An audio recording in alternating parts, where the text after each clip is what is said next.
Hello and welcome back to another week of Riled Up. I'm Dan, And I'm Andrew, a player. and I'm a collector. And we've had a pretty busy week. I feel like, we talked only so many days ago, but even since it's been a very popular or busy week. It Got you has going been a on? popular card game. We've got Yeah, 30,000 subscribers on the main Fab TCG YouTube channel, which is amazing. I didn't even check. I should have checked how many people were watching the stream at the end there. But it was it was a couple this is, thousand. Yeah. yeah, there was. I'm gonna be honest. I watched a lot of this one. I didn't watch every second of it, obviously, but there were some really good matches. There was a lot of cool stuff going on. I'm ready to talk about it. Well, we can start with that. I watched a couple of the matches. I didn't watch all. Was it 8 rounds today or I 7? think it was 7, yeah. Okay. So I've got the standings up. Yeah, end of round 7. We've got 3 people with 7 wins. Raj Parikh, which I hope I'm saying that right. I'm not sure. Brody Spurlock and Samuel Young. They've all gone 7-0, which is pretty crazy. And I don't know what the other two are on, but I know that Brody is on Syndra. So that brings me to one of my very first points: is Syndra broken? Did you see any of the Syndra games? No, I think I watched a caster match and like yesterday, and that was about it. Okay. Well, I don't think she's broken, but she is obviously very, very good. She's putting up lots of numbers, and chains are going wide and cards are being drawn off Mask of Momentum. It looks like a great deck. Brody and Yuki Lee Bender are both piloting the same deck. I don't know if I see Yuki. She got 5 wins, so that's not too bad. So the deck went 7-0 and 5-2. Maybe more. I'm not sure of the other people on their team. Oh yeah, here, let me. Oh, where's the image? I wanted to bring up the.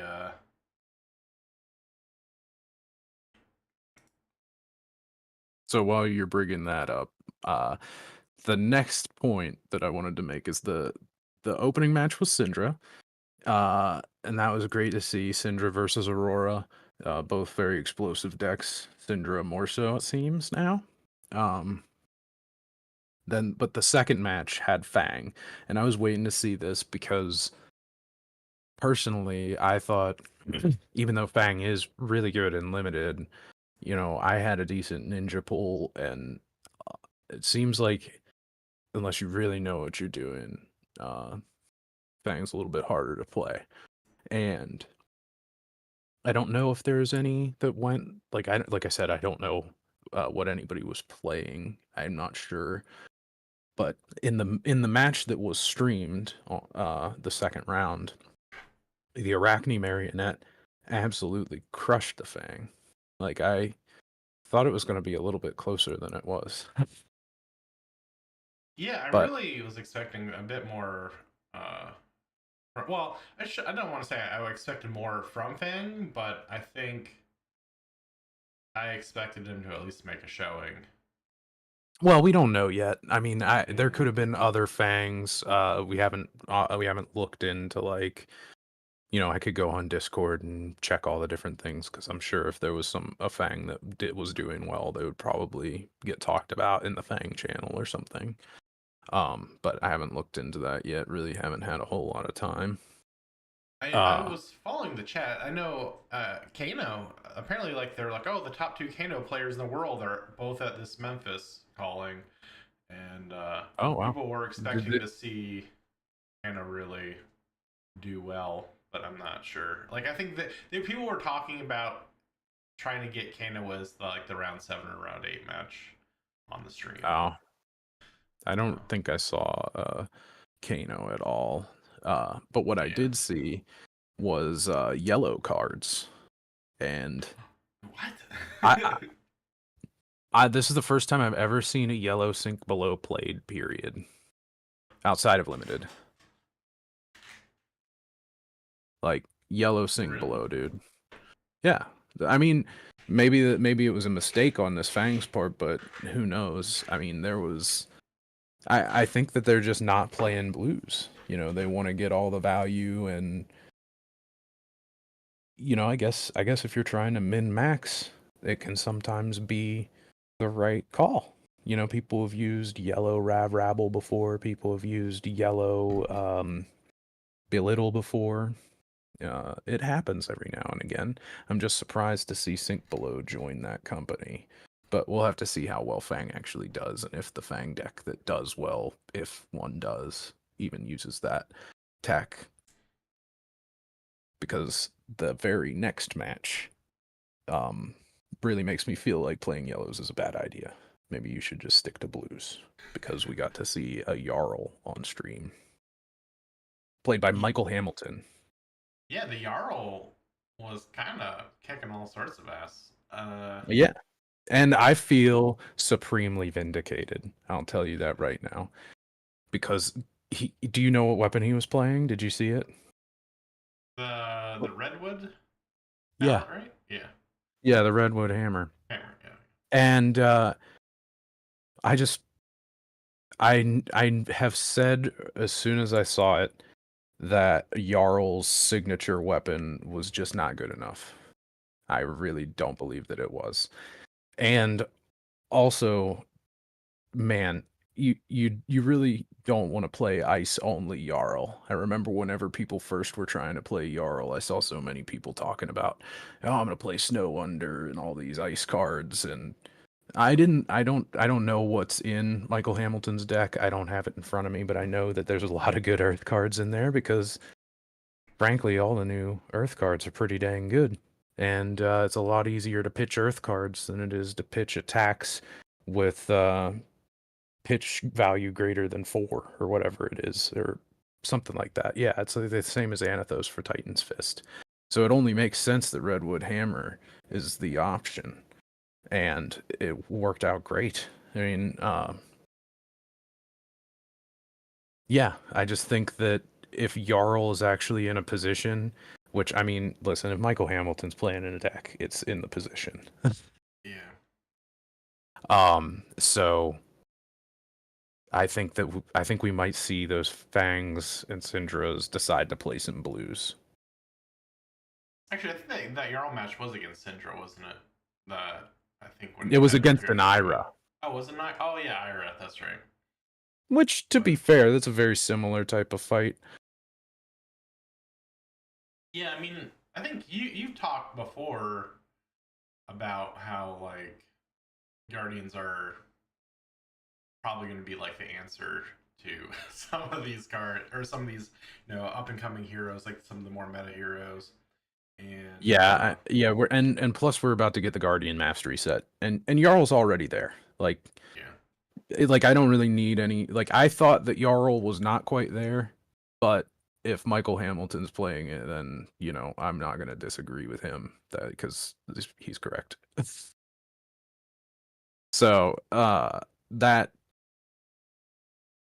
yeah, I think the Mastery Pack is gonna do a lot of work, and even if we don't see a lot of Jarl per se yet, because it'll be just because it's a really good deck doesn't mean it's easy to play or anything like that. It's also might not be popular because just because of the play style. People do prefer aggro decks for the most part. I will say though, once we get the Guardian Mastery Pack, the deck is probably gonna actually get to old him levels. I would bet, just because they can't help it. You can't make new product without making new good cards. And if the whole set's Guardian, you are going to release something that absolutely slaps. They just will. yeah. I did find it kind of funny. I think the two heroes I think we were both looking to see kind of shine, at least in this one, are like the least two picked in the set. Uh, Well, I mean, correct? you wanted Yeah. Vincent, didn't you? Vincent did pretty well. Well, I mean, I always expect Vincent to do well. I didn't think she would do well this first one because, well, we talk about it like in all the time, but and I think I've talked about it a couple times on stream where like the first event after a release usually isn't as or isn't where the meta's going. It's just kind of like people dipping their toes, it seems, and then the second event after, like next weekend, which I think there's 3 events next weekend, then I think that's where we'll see the heroes from this set, the hunted, really shine. I mean, So after some of the streams today, I wouldn't be surprised to see 30 Syndras next week instead. 30 yeah, or more. yeah, I think Syndra. Well, yeah, and that's kind of going back to our predictions. Like I expect Syndra to make a very strong showing week 2, but I really thought Feng was gonna do better of these heroes, the 4 heroes. But yeah, Well, Vincent, like I I'm said, cheering up. we can't call them dead yet because it's not like we know all the heroes that made day 2 yet. Right. Because we know a couple, like we know for sure Syndra's great because Brody 7-0'd day 1. Uh, but maybe there was a Fang that didn't get streamed and he went, 6-1, 5-2. Who knows? Same with one of those Arachnes. The Arachne slipped through the cracks specifically since I called it out last week. Now, I feel bad for the player of the Arachne slipped through the cracks because he was on a streak and ended up getting paired against Brody on the stream. And man, he put up a good fight. It was close.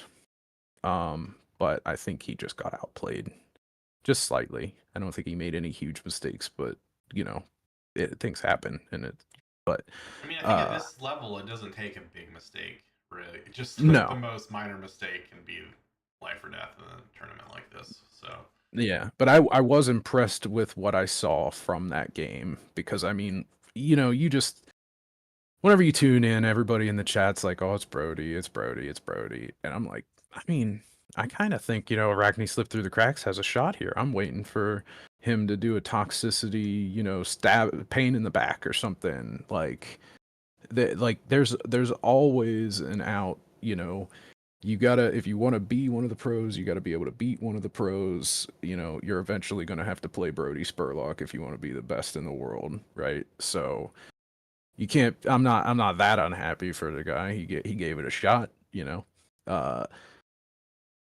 but I wish that the slip through the cracks would have won that one because I really think it's a strong deck, and I'm curious to see if there's any of those other 5 that did well, or honestly how well the dude that lost to Brody was, because one loss isn't the end of everything. Maybe he's 6-1 and only lost to Brody, and that's damn impressive too. yeah. Oh, I mean, there were only 2 Reinars, and we had a pretty solid Reinar in game 6. Talk about getting outplayed. Talk about getting outplayed. Dude, just play around double just a nick. It's fine.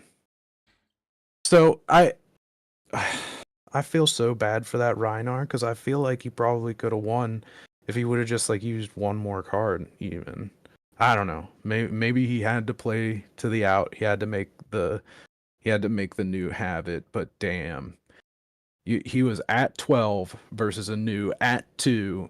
So if he would have drawn reckless swing, he could have had game. And instead, he blocked with 2 value on his armor against 2 attack, or maybe it was 1 attack. I think yeah, it was 1. And then that attack proceeded to get buffed by 12 and kill him in reactions. And I was like, man, hate to see it. Although I am a huge new fan. Rhinar was my first hero. I love Rhinar as well. But dang, it just sucks to see somebody. It doesn't suck. I mean, it sucks for him, right? But it was a good TV, right? Yeah, and looking at some of the pre-talk as cards are coming out and being spoiled, new kept coming up. Um, at least for in the areas I look at, we saw with the Zephyr Needle band that they saw a lot of IRAs, though I hadn't seen any real IRA talk myself, which kind of makes me want to expand where else. Like I'm not really sure where else to even start looking, because I'm like I wonder where they were watching or seeing where like IRA was gonna really pop off there, but. Do you not know about Purple Discord? Or do you just refuse to go in there? Oh, I don't touch any of the discords. No.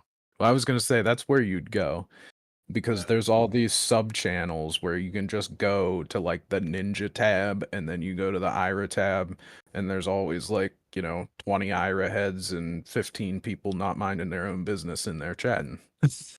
oh yeah, but that's also a little bit like when you're in like hero specific. I feel like there's gonna be a little bit of bias in there. Oh with no, everyone. there's absolutely bias, but the way that Fab is, where it's like everybody is trying to be competitive, like if you're in the purple Discord, you're there to try and find a good deck list, and there's people in there who are cranking out the games on Talishar and Testin, and doesn't matter what hero it is, you go to one of those tabs, there's going to be somebody in there that has posted a link that will have, and you'll be able to find a deck that is like, oh, this has been played 50 times and has this many wins and losses against these heroes. And you're like, okay, this deck's legit. Yeah, I, I don't know. This set I feel is kind of leaning heavier into what like Rosetta was a great set, not just because of its heroes, but the fact that it buffed so many past heroes, and I think Hunted is maybe. I mean, look at these numbers here and tell me a bunch of heroes didn't get a big old boost though. I mean, Viscerai was already up there, and so Zendu obviously, but like, I would say the ones that strike me the strongest are Ira and Vincent, which is just like any hero that can take advantage of flick knives in this meta is gonna be strong. Like I don't care. Now that we have retrieve, flick knives is officially like, in my opinion, flick knives is literally the best card in the format. yeah, and we've kind of argued about like I don't think they intended to to beef up Assassin as much as they did. Like, Disagree. I think they did. I you think they think did this shit on purpose. This you is straight think up they on were purpose. like You don't make the retrieve mechanic without just being like, watch this shit go burr. I'm telling you, they they know. well, I mean, I think they probably wanted to an extent, but not where it's making up the majority of like the competitive meta at this point. I don't know. Like, I don't know if it'll be the full majority. I mean, I think Viserai is still. I didn't see like a Viserai versus Syndra, so I don't know who's more explosive yet for sure. Um, and I've only played like my own Syndra that I put together, which is, I'm not even gonna be claimed to say that's even close to whatever Yuki and Brody and their team put together. But I mean, the deck seems real strong. yeah, I Now, mean, right here we've got what like, I mean, 80 something, 80 out of. Well, I should have done the math before this, but I mean, assassins make up probably what a roughly a third of all the decks in this event. Actually, so probably 40%. Uh, 20. So maybe we've got 30. 5 slip through the crack, 15 Arachne, so that's 20. And then 47 if we're counting the news as well. And then 50 for Uzuris as well. So yeah, so we've got 50. So there's more Viserai than there is every single kind of assassin put together. So I mean, there's a lot of Runeblade going on. And there's also Yeah. a ton of Ninja going Oh on, yeah, it looks maybe Ninja. like. Maybe yeah, Ninja kind of. 56, 67. Yeah, 67 is pretty good. Um, Enigma comes in close. And well, Enigma and Prism together, I mean, comes in close. I would say it looks just at a rough guess, I would say like half the meta is Runeblade, and then 25% of the meta is Ninja, or like 20%, and then maybe 20% Assassin. No, that's too much percent. Shit. This is Yeah, I what don't I know. get for We'll doing math figure it on the out. fly. Yeah, we'll do some math next week. We've got a lot of other math segments this Yeah, episode. I don't Yeah, wanna yeah. think But yeah, too I don't know. hard. It just seems like I don't know. I'll be interested to see what happens. I still don't think. Well, we won't really know until we see the top eight, and I really don't think we'll see till after all of the events next weekend what really happens. There's like this first event after, I think, where people are kind of dipping their toes. I mean, some people are preparing for what they think's gonna show up, but I don't know. I mean, would you have thought last week that there would be like almost more Viserais than the next two heroes combined? Like, Well, so Viserai is just strong. Like there's somebody that plays Viserai in my meta, and they've got they've got a good deck put together, and it can do some absolutely disgusting things, and it doesn't even fold to Warmonger's diplomacy all the time, because sometimes you'll do it to them and they'll say peace and then slam down 3 auras and pass, and you're like, well, that didn't hurt as bad as I thought it would hurt you. yeah, but what I mean, what part of the hunted do you think is making him so strong? Nothing about the hunted is making him so strong, but the card, well, eh, and I don't think, I mean, maybe that new Dowson Runeblood is being played because he makes so many rune chants, but like he was already top dog, and so I don't know if I don't know how easy it is to turn on the new Dowson Runeblood, because you have to make 4 auras in a turn to get all of its effects. I think that's how it is anyway. Because I remember whenever I was looking at it, I was like, well, this isn't the simplest card. So when this attacks, create rune chant tokens equal to the number of non-attack action cards you've played this turn. If 3 or more rune chants are created this way, this gets go again. So yeah, so this is the kind of like win more card. Honestly, I don't know if they're playing it or not, but you got to think you got to have 3 non-attack action cards and it. So that's already a 4-card hand that only has 1 attack in it, which doesn't sound super great to me.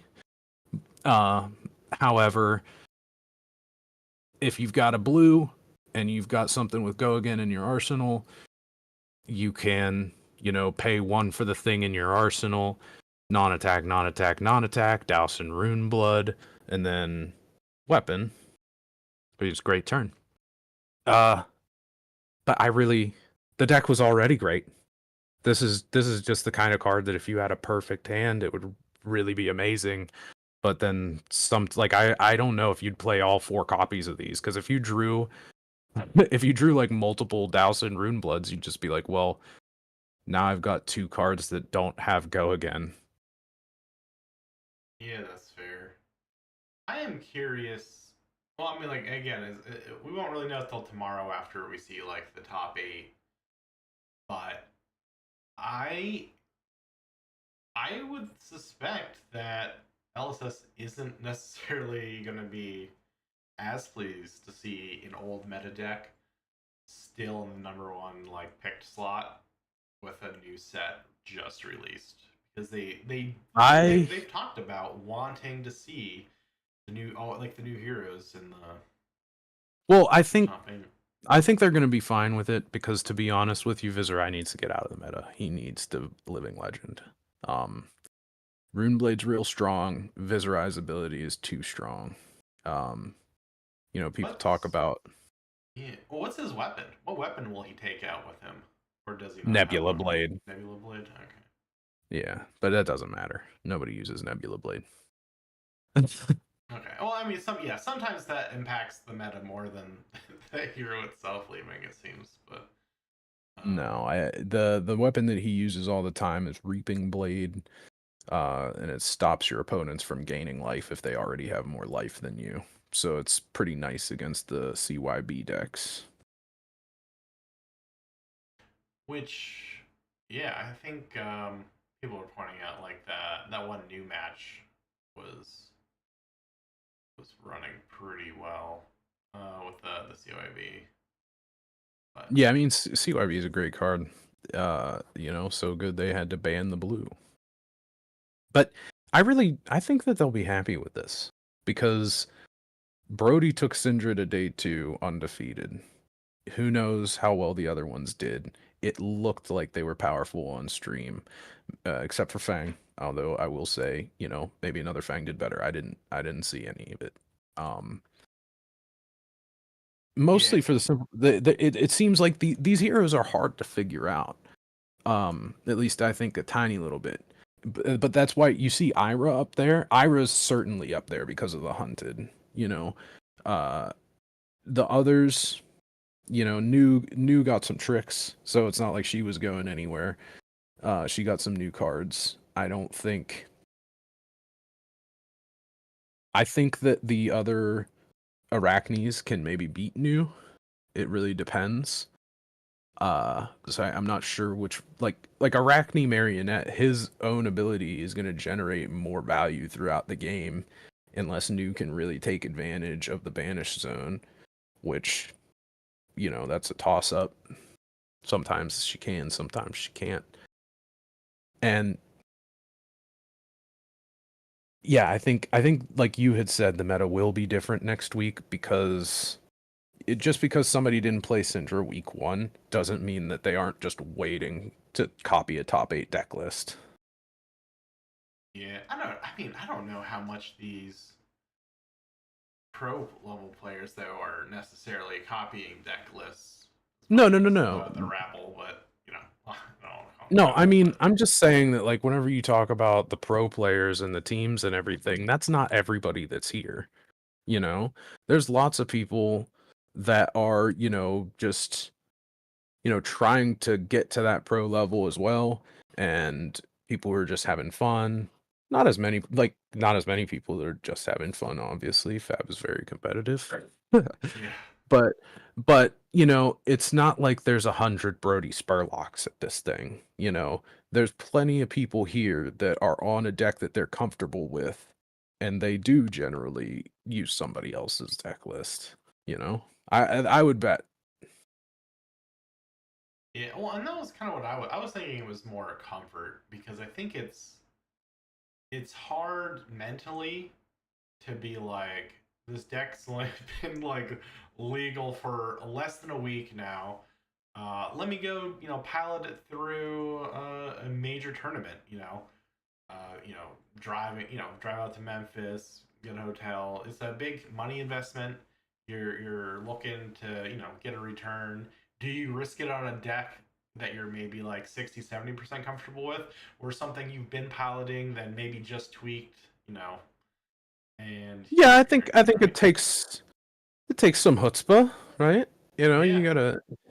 Yeah, but the you know the most of the people who are playing these, they've practiced it on Talishar or with their team. That it's possible these days. They don't have to just think about the cards that morning or anything. Like we've known and we've been playing with these cards, um, at least online. yeah. And Well, I mean, full deck list has only been out for and probably in Talishar for what 2 weeks now. probably something like that. But yeah, that's really as long as it takes. I mean, metas evolve obviously, but I mean, once you got people in a room going, okay, this looks good. This felt strong. I've got a good feeling about this. Let's start testing. And then like you start popping off, threatening so much damage, and you're like, well, what does anybody do against this? And then you build the other meta decks. Like they're probably playing it into Viserai, Zen, New, Ira, Enigma, like at the very least those. Because if you can't beat any, if you're not familiar with at least those, then you're gonna have a problem. Uh, But if you test into all those heroes and you start slapping them, you know, to me, I don't think it takes that much for a good player to go from one deck to the next.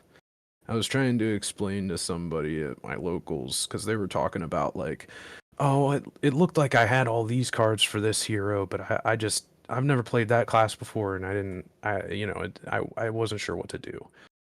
And I empathize with that. Sometimes it's a little scary to get out of your comfort zone, but it's like they said in the Matrix. There is no spoon. There is no class. This game has numbers on cards and effects on cards, and you attack and you block. And with the exception of like wizards who have that weird, uh, just different way of attacking you, and illusionists that can actually set up a board that you have to know to be like, do I race or am I the type of deck that has to make sure that they can't snowball? There's really only a few variations of how decks play.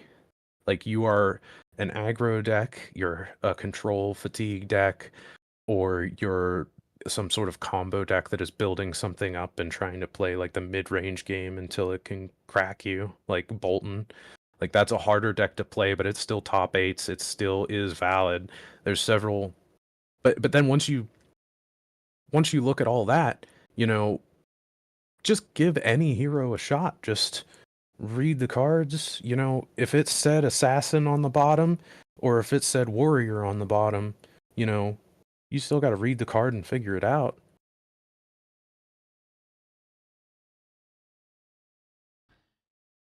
Yeah, yeah, that's kind of a lot to recommend. I mean, I don't know. You think you can kind of say that about a lot of card games. I think it's easy to get in your head of like knowing your matchups. Like people want to know not just what how their decks play, but how other decks play, like what to expect, and Well, that that just could comes be a from bit like deck knowledge of like other decks. right. Like even if you want to, you're like, okay, I've never played this class before, but I know it's aggro, and you're rocking the new Arachne. You never played Assassin before, but you have a good idea on how to build a deck, and you put it together pretty good. You're using like, I don't know, maybe 10 blues or something, and then you got all these other great red cards, and you're really satisfied. You're like, yeah, I'm ready to go. And then but you just have to, that's when the game knowledge comes in, because you can look at your hand and you say, okay, I can do this amount of damage and I can cause this amount of disruption. This is what I'm going to do with this hand if I can. And then while they're attacking you, you are betting basically like, okay, they're coming in for 3 now. I think that they're going to come in for 4 go again next, and then blah blah blah blah blah. And if you don't know what cards every single deck plays, you are at an extreme disadvantage. I think it's more important to understand what cards are meta and can be played against you. Like, that's the harder part.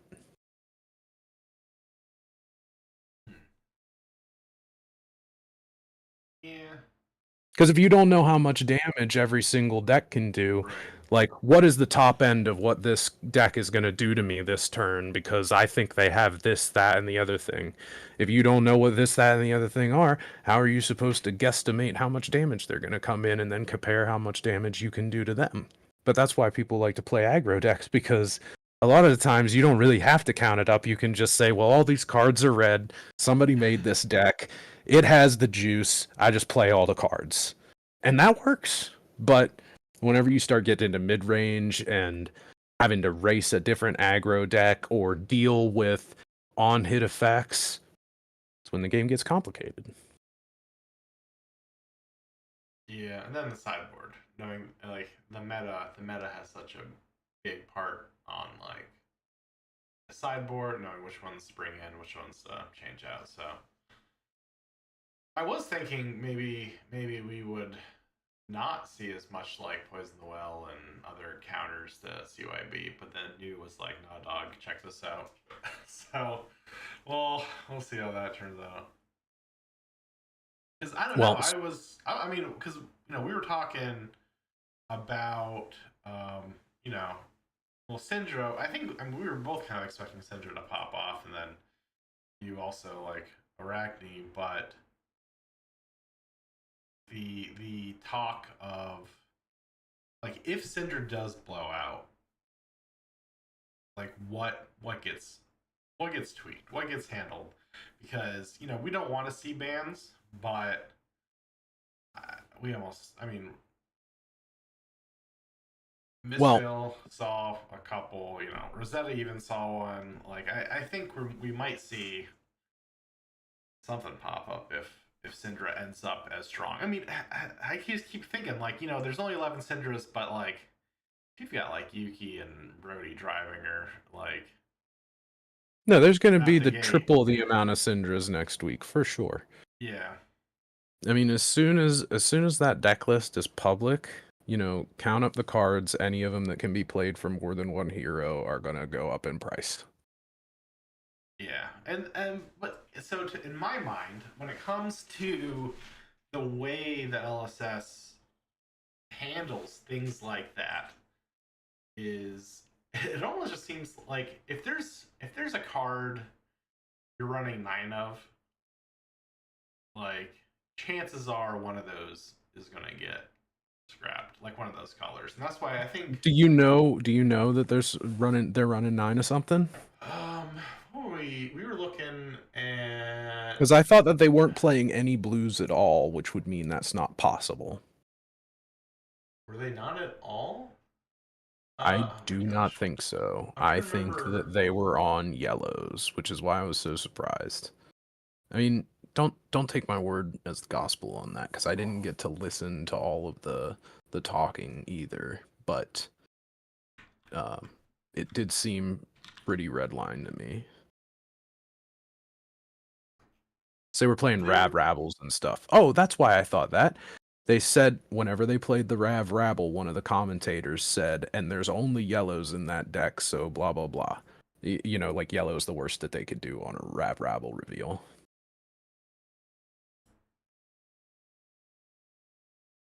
Yeah.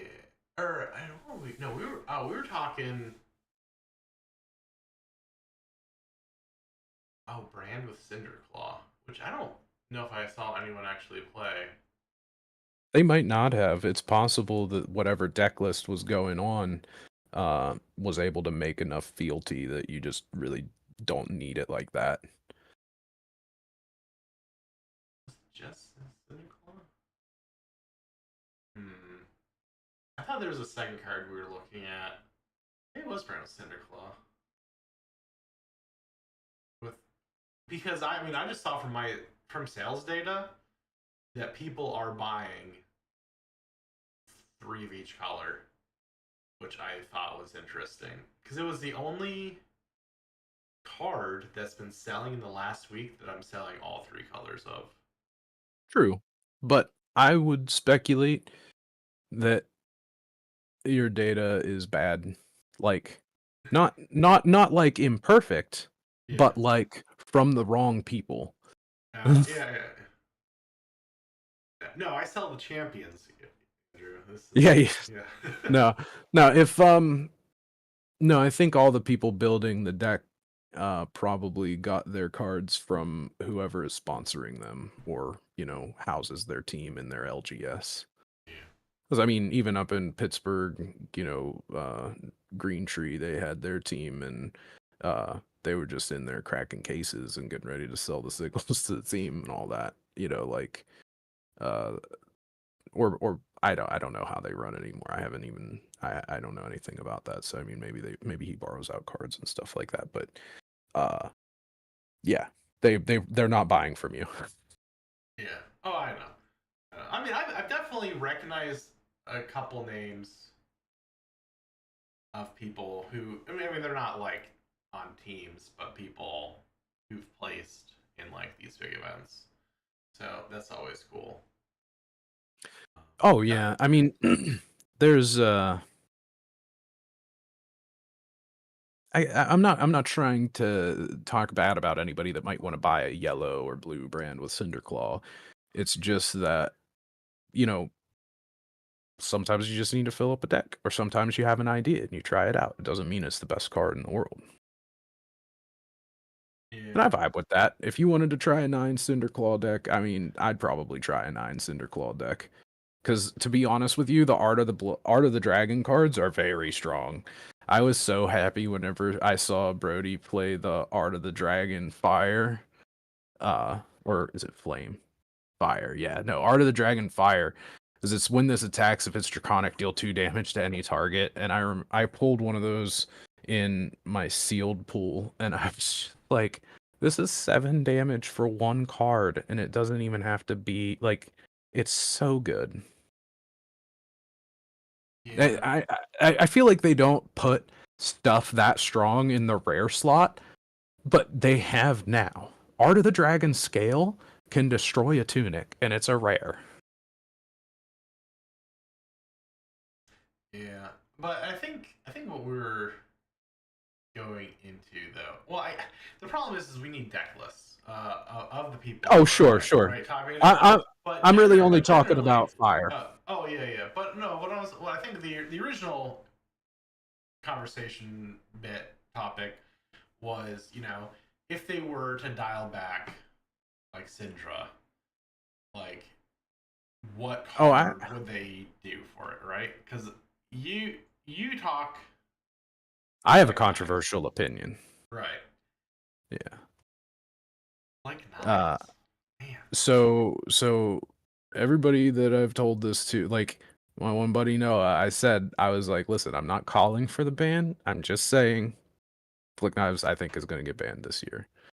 I'm not saying that I'll like eat my hat if it doesn't or whatever. I'm just guessing.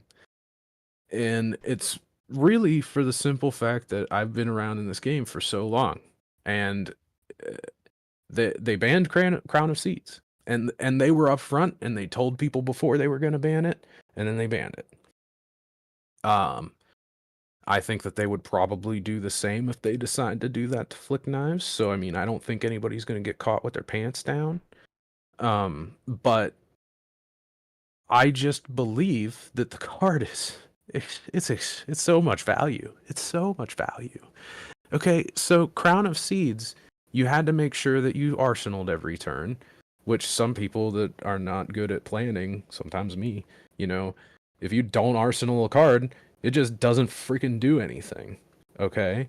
So that's a hoop to jump through. And it lets you cycle a card, which is amazing, right? You put the one card in your under under your deck, and then you draw your fifth card, or if you played it off a tunic, or your fourth card if you had to pitch. Um, so it cycles you a card, and it heals you for one effectively by blocking one damage. And it can do that every single turn as long as you arsenal. So you're playing essentially with a 4 card hand, never really having an arsenal, but protecting yourself one damage every turn and cycling. Flick Knives requires no hoop. There's no hoop. You just throw your frickin' knife. Which, don't get me wrong, I love it. It's great. It's fun. I love playing Syndra. Flick Knives has been one of my favorite legendaries since it came out. As soon as it came out, I was like, dang, this thing is Value Town. Because it's Reckless Swing on your equipment. At the time, before there was any kind of retrieve mechanic, you could flick the nerve scalpel to counter a sink below, and that was like the fanciest thing you could do with it. Otherwise, it was just kind of like, sometimes you flick to try and get some value to make the blocking harder. Maybe you flick a spider's bite towards the end game and make it so that like they're gonna have a hard time blocking your next attack. And that's cool and all. It was already amazing because you got 2 knives and you throw both of them. Once they're down to 2, the game is over unless they got healing. Like it helps you close out the game. It has already been a straight up amazing card in my mind. And then they printed Retrieve. And now there is practically no downside to just hucking your daggers every turn. And Arachne loves hucking his daggers every turn because he wants to mark people, Marionette. And the other Arachne slipped through the cracks is also going to love hucking his daggers because he's going to be playing toxicity into Kiss of Death and blah blah blah blah blah. There is just, and then not to mention Syndra that she flick knives, and it's like so easy for her to get everything back in constructed. Like it's actually a little bit like tough, and like you gotta play fancy and limited because you don't necessarily have all the cards you need. But in constructed, it's like the Syndra. I'm not playing an optimized Syndra deck, and it feels amazing to me. So I can only imagine what playing Brody's deck list is like. And not to mention, it can turn on a dime and block. They were playing so many D reacts, and they were playing the loyalty from Beyond the Grave, which I was really low on. But I mean, this is a very reaction heavy format, so I can't even feel bad about having an extra defense reaction. And you just play at least two of these things, and if the game goes long, you've got a free card draw. I mean, these things are only $5. I don't know if they'll stay that way, to be honest. I mean, everything's probably going to go down because all these Majestics, it's opening weekend, right? But like, I'm not entirely sure if everything is even close to valued properly. I'm seeing a lot of $25 blues, and nobody's playing any blues. Yeah, the first week of pricing is kind of brutal, which we're gonna get into here in a bit. But I mean, as far as like knives and the ban, I just don't think that they do anything that heavy-handed anymore. I think what they'll look for is like one part of the combo, and then they'll neuter that instead. Because I mean, I mean, flicking is hey, I basically didn't just say I right. didn't say that they wouldn't ban something before flick knives. Oh, you think that they'll try to ban something, and then if that They can't they fix will it, they'll absolutely try not to ban flick knives. I think that we'll have more than one ban this year. I think they'll try to ban something that isn't flick knives, and it won't be good enough, and they'll end up wanting to ban flick knives. yeah, because I mean I think that's maybe partially why like they preemptively banned like Zephyr Needle, and then Well, they yeah, I mean, Zephyr Needle was freaking crazy. Like, Ira was real good. Yeah, yeah Zephyr Needle with flick knives plus the +1 every turn, and you just do like an up sticks and run. It's the retrieve cards are so disgusting. yeah they're really strong.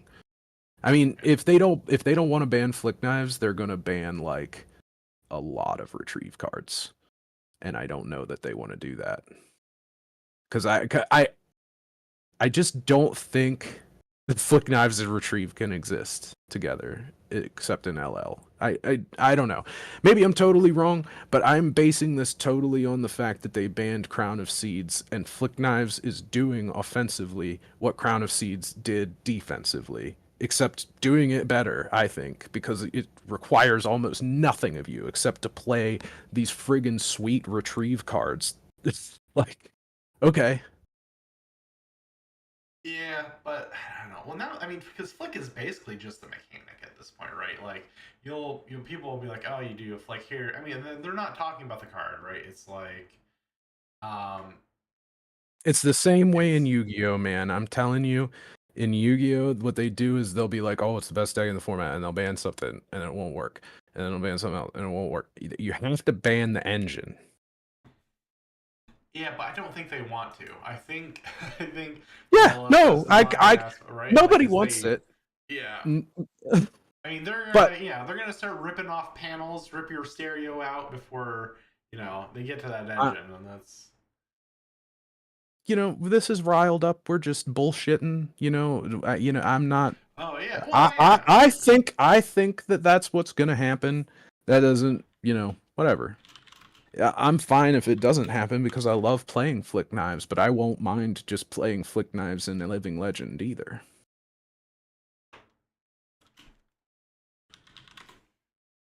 yeah. I don't know. I mean, we'll have to watch. like I said, I mean, week one, I don't think is indicative.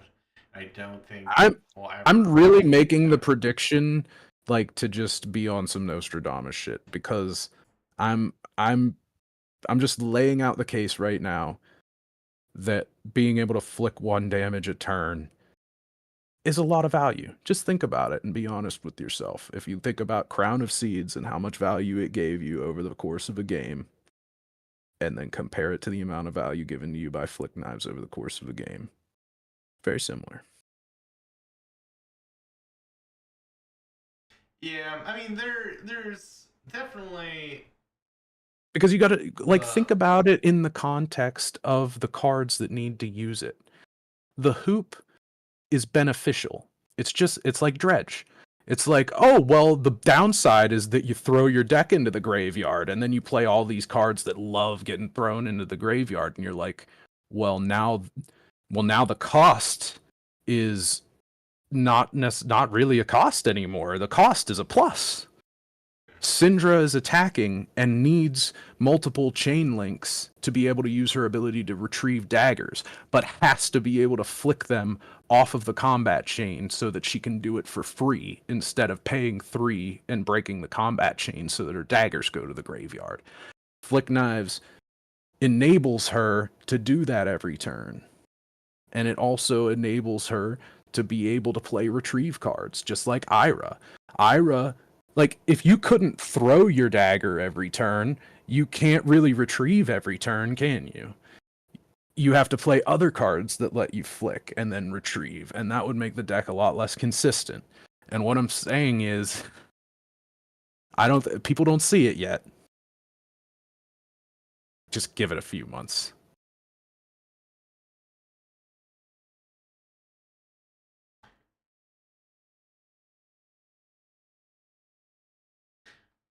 yeah. I am curious. I don't know. But yeah, this is yeah. We're just guessing now. Next, well, actually, not even next week. In 2 weeks, we'll definitely know for sure what what direction things are going. Um, Hey, and at the very least, I'm just saying Flick Knives is a fantastic card, and if you don't have one already, I guess you just don't want to play Ninja or Assassin ever, because what are you doing? yeah, I am so sad mine sold for so low. Like, well, I mean, well, at the I time it don't know sold. why you. I mean, I know that you're just trying to like you got to turn a profit, but I could have told you not to put that on the market, man. Yeah. Oh yeah. It was. I mean, at the time, it was like an all time. It was selling at an all time high. I was like, oh man, this is great. You know, this is. Well, when it's rising up out of the dumpster, it's all time high. Oh, it wasn't dumpster bad. I mean, I think it was sitting at what, like 12, 15 there for a while, and then I think I sold at like 35, and now it's 7. The problem is that everybody got jebaited into thinking it wasn't a good card anymore because New didn't like to play it.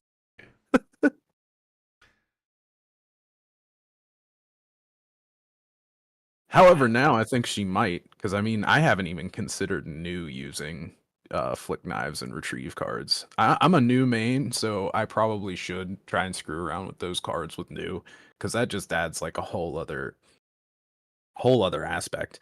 Like I have to get a Hunter's Clave, because marking people, like I'll probably end up getting some mark cards in the deck, just for the simple fact that, yeah, I mean, maybe not, but who knows?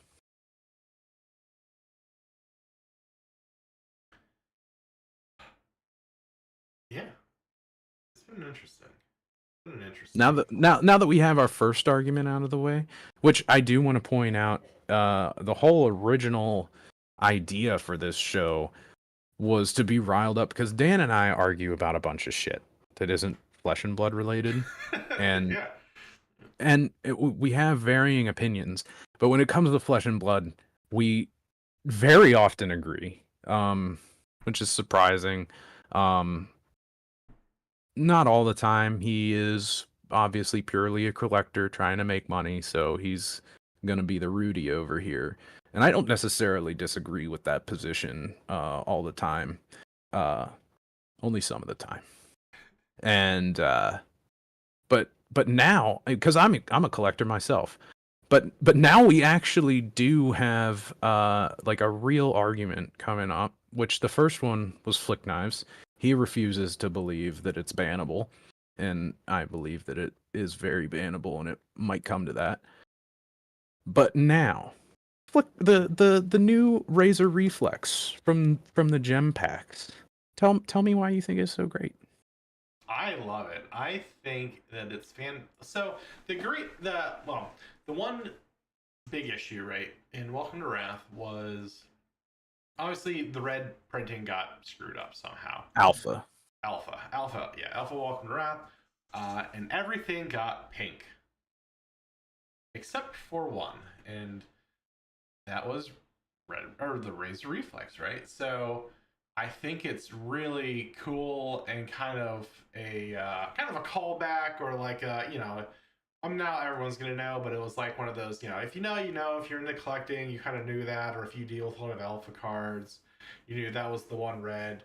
But then in my mind I'm like, well, man, kind of want a pink. I want to fill that. I mean, obviously you're not going to put that into your Welcome to Wrath binder, but I think the idea of having in your collection finally a full suite of pink label cards, especially for a card that this isn't really going to impact the value of, right? Razor Reflexes is, I mean, well, it just got reprinted again in the hunt.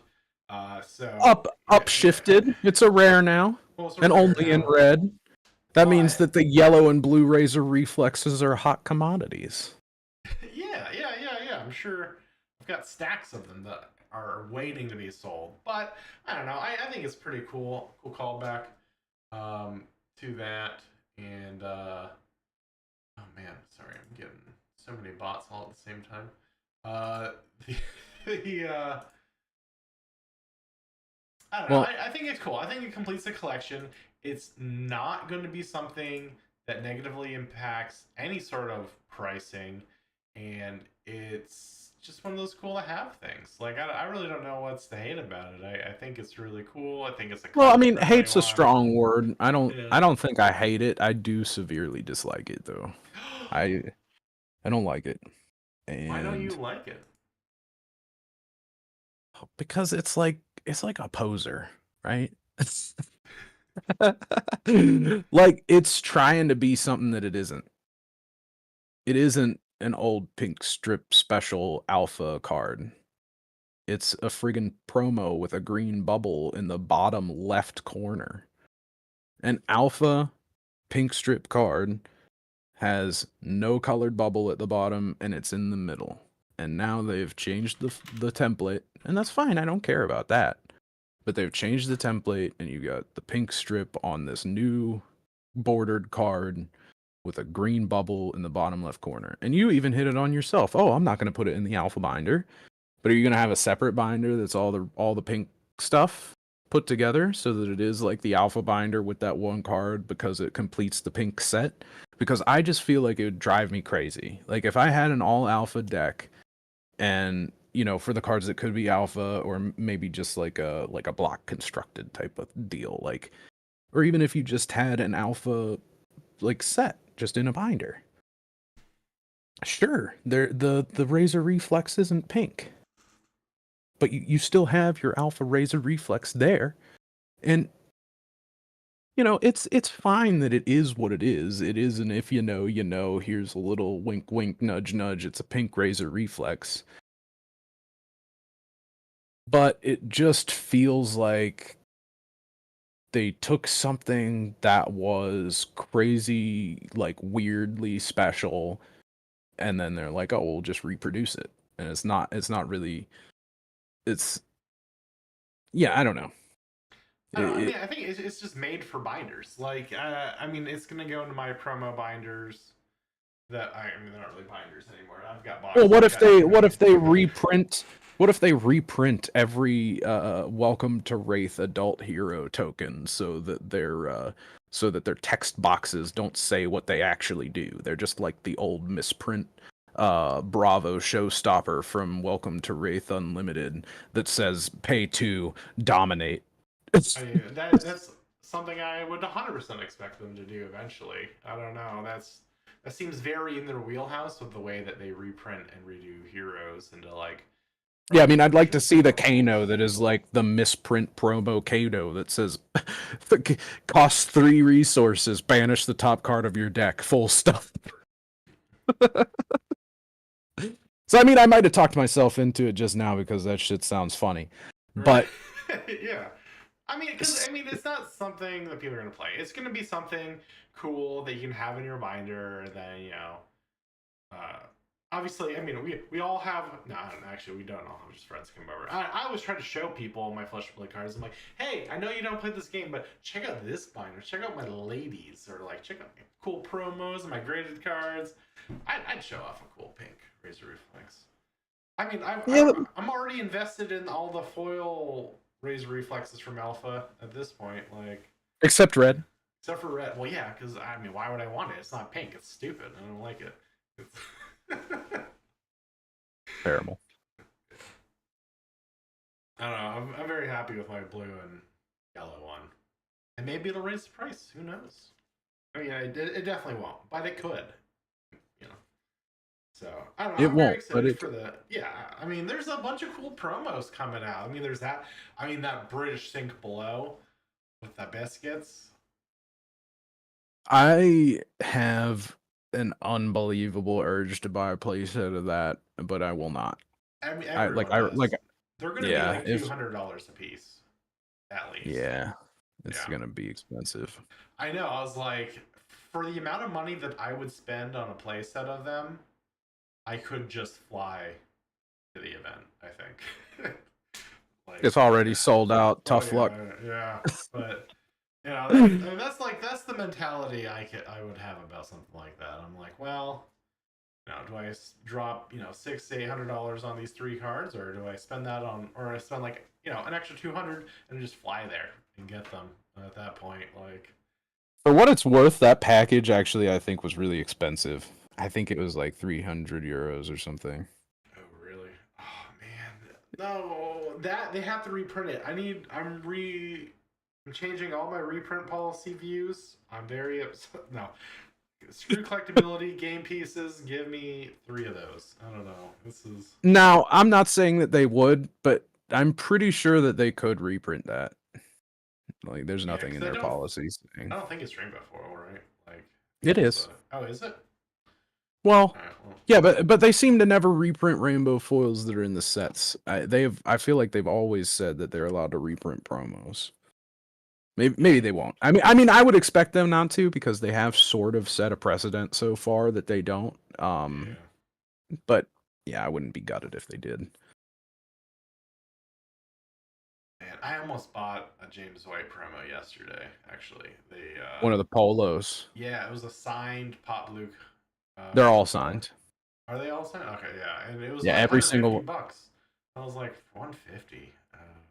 Like that's so tempting. The problem is that there's a blue one, an orange one, and a pink one. Pink's powerful. I know, but I want all 3. Yeah, yeah. But I just saw it on the marketplace, and then it's like, man, the day before payday, and it was like, Start to get itchy. Give me that cardboard. Yeah, I want that. I actually ordered so many cards today.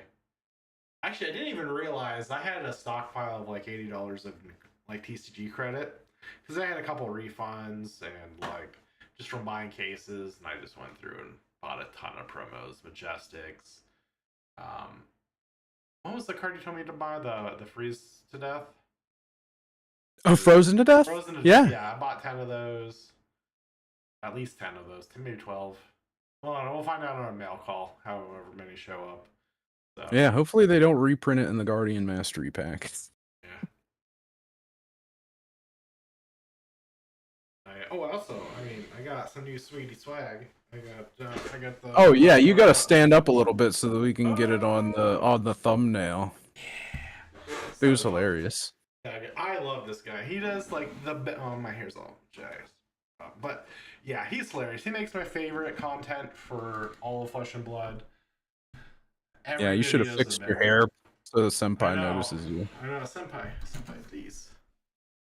Ooh, too far. I gotta get back. Ah! All right. Does the $5 for an entire playset still tickle you? Yes.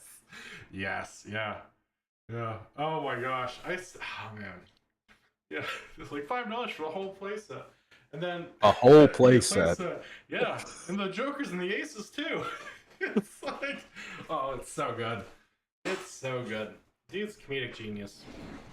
Oh, I gotta say. Well, the fact is that it's so my vibe too because I went out of my way to buy like Fontaine playing cards just to play regular playing cards because they had like Star holofoil backs. Yeah. Oh man. So we were talking earlier, Marvels, and the ability for cards to hold their value. Um, I wish I had a prettier way to show this. I really do. Um, we're gonna go. Let's go to Through the display. spreadsheets. See the spreadsheet. Everyone loves a good spreadsheet. Who doesn't like spreadsheets? I love how it's just on your face. You didn't even put it in the right place. Wait, how did that even happen?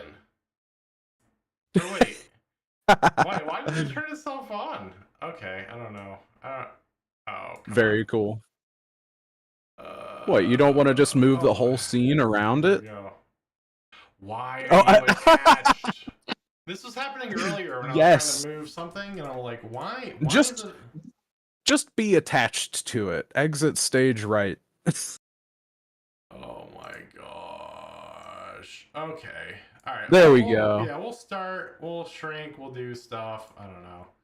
I mean, initially, I wanted to talk. So, well, the first, the first bastard child. Well, let me see. I think I can just like, boop. We'll talk Uprising. Uprising here. Okay.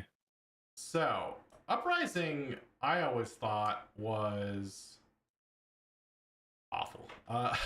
Uprising really made me not want to be in the game anymore. I didn't like all these overprinted crap dragons.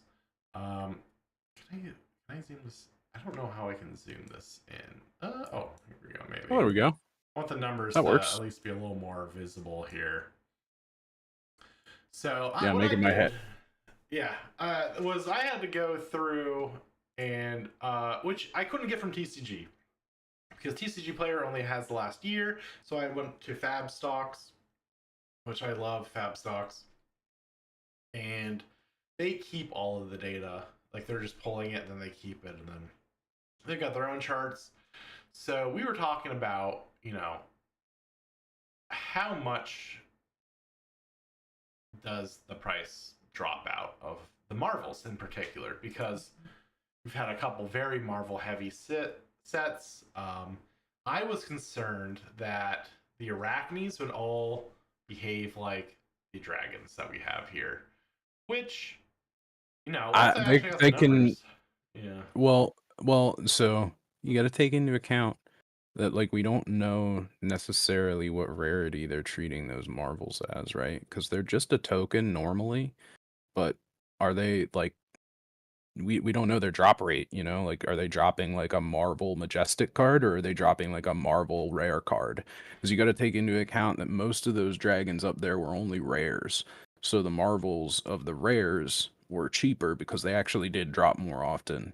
And then like the Marvel Dracona Optimi, the Marvel Tomotai, and which one is it? Uh I don't even remember. I'm an idiot. Yeah, It's but not important. those usually group up, right? And so like, and we'll see that with Mistvale when we get to Mistvale. But there's like the lower rarity ones. They do actually, at release they were in the 40 to 50 range. But this is the difference. This is uh color coded, so these are all downs, right? Everything has lost a lot. Nothing. I mean, nice. Vincerakai, obviously. I mean, Vincerica is Vincerakai dropped probably 69% of its value. Yeah, Yes. also probably one of the lesser played ones. I mean, they all get played. It's really just like a few of them that got swapped around, whether or not people would play them or not. But Serakai was a little bit harder to play because it costs 3. And generally, they like to play dragons that cost 1 or 0. unless they're gonna try and do something to get out Optimi, which they didn't even do that often. I don't think most decks even used Optimi. That's why you can see the price drop on Optimi and Dominia so much. They're much higher than Tomultai, because Tomultai was the one that would be played the most. Like, plenty of decks would just drop out Dracona Optimi, and then some more would drop out Dominia. But blowing up an equipment, like getting two counters and blowing up an equipment, is just a little too good. And also that you have the release price, but you don't have like the peak competitive price. So like, not financial advice, but if you were to buy like Marvel Tomultai, and Tomultai is the one that I would target probably, either that or Necria, Yeah, or Tomoltai, I think, was the only one that stood out to me as having a higher peak. But almost every one of these Marvels that we'll look at today, their peak was release. Almost oh, every okay. I single was one. gonna say I know that Tomultai got up to like 220 or Yeah, 250 or something in that yeah, I range. think it was 236. I think so. Yeah, it was like right up there. Because I was trying. Well, so I had some other issues with TCG Player where it would be like the highest or the highest that's ever been sold of this card, $79.99. Last card sold for $150. And I was like, wait, what?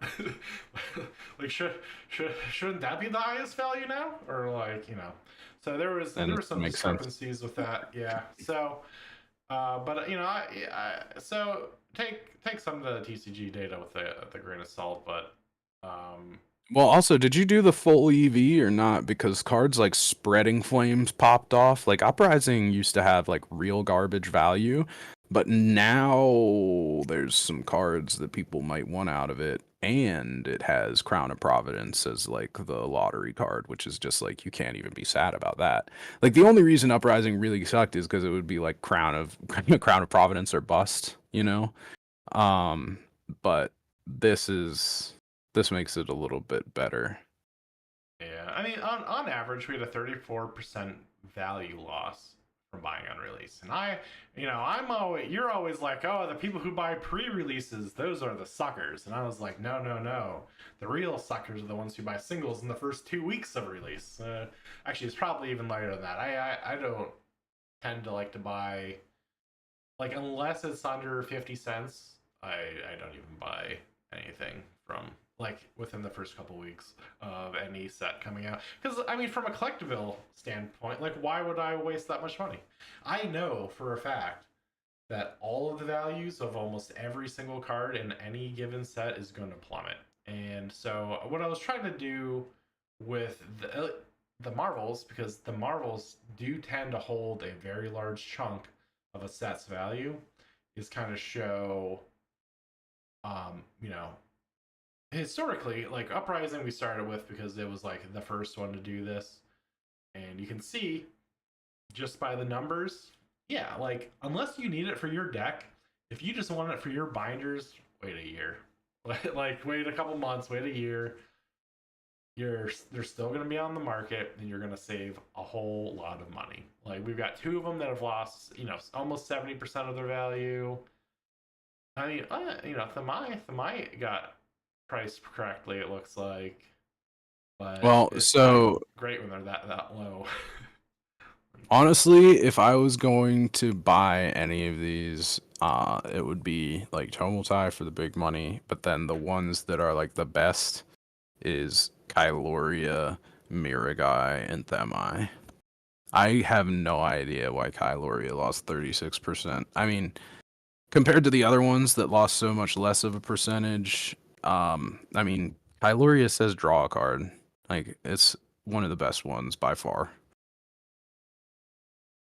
Yeah, so let's move on. I was gonna do them from every set, but then I kind of figured it's A, not necessary, and B, I was running out of time. So let's move over to oh, If you can. yeah, I'm gonna have to be a little A little janky. A little janky. Yeah, I wish. I thought it was something that we were talking about too. It was like I wish I had a bit more of a better way to present data. I'll work on it. I do know data scientists. It shouldn't be that hard for me to do. But part of the mist veil uh, had quite a bit, and boy, you're gonna notice. I didn't just color them red for fun. Red is loss. So Yeah. another set that lost a lot of value. You'll notice I do not have. I I removed I have the. to say though, this like some of these sales on release, like dude, like this actually makes me really sad. Like I just feel so bad. Like I hope you were rich. I hope you're rich. Otherwise, I feel so bad for somebody that paid $200 for a Marvel Young Hero. They all crashed. They all crashed. Yeah. That's Yeah. so much to pay for a young hero. That's more than like 99% of the adult heroes. Yeah.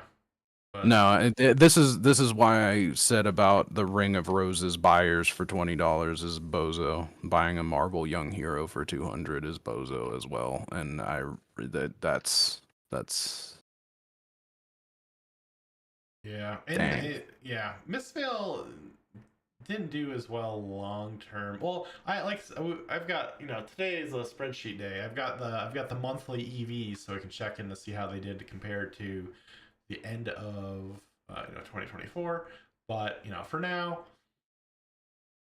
things weren't great. We averaged a 41% loss on every single one, up from Uprising, and yeah, I mean, just only Passover did well, about the same, and then To me, this has to be like a situation where there were people that were just absolutely stunned by the art and loved it and thought that like sacred art, immortal lunar shrine, it's super rare and people are gonna, and it's like, well, all of these only take one copy.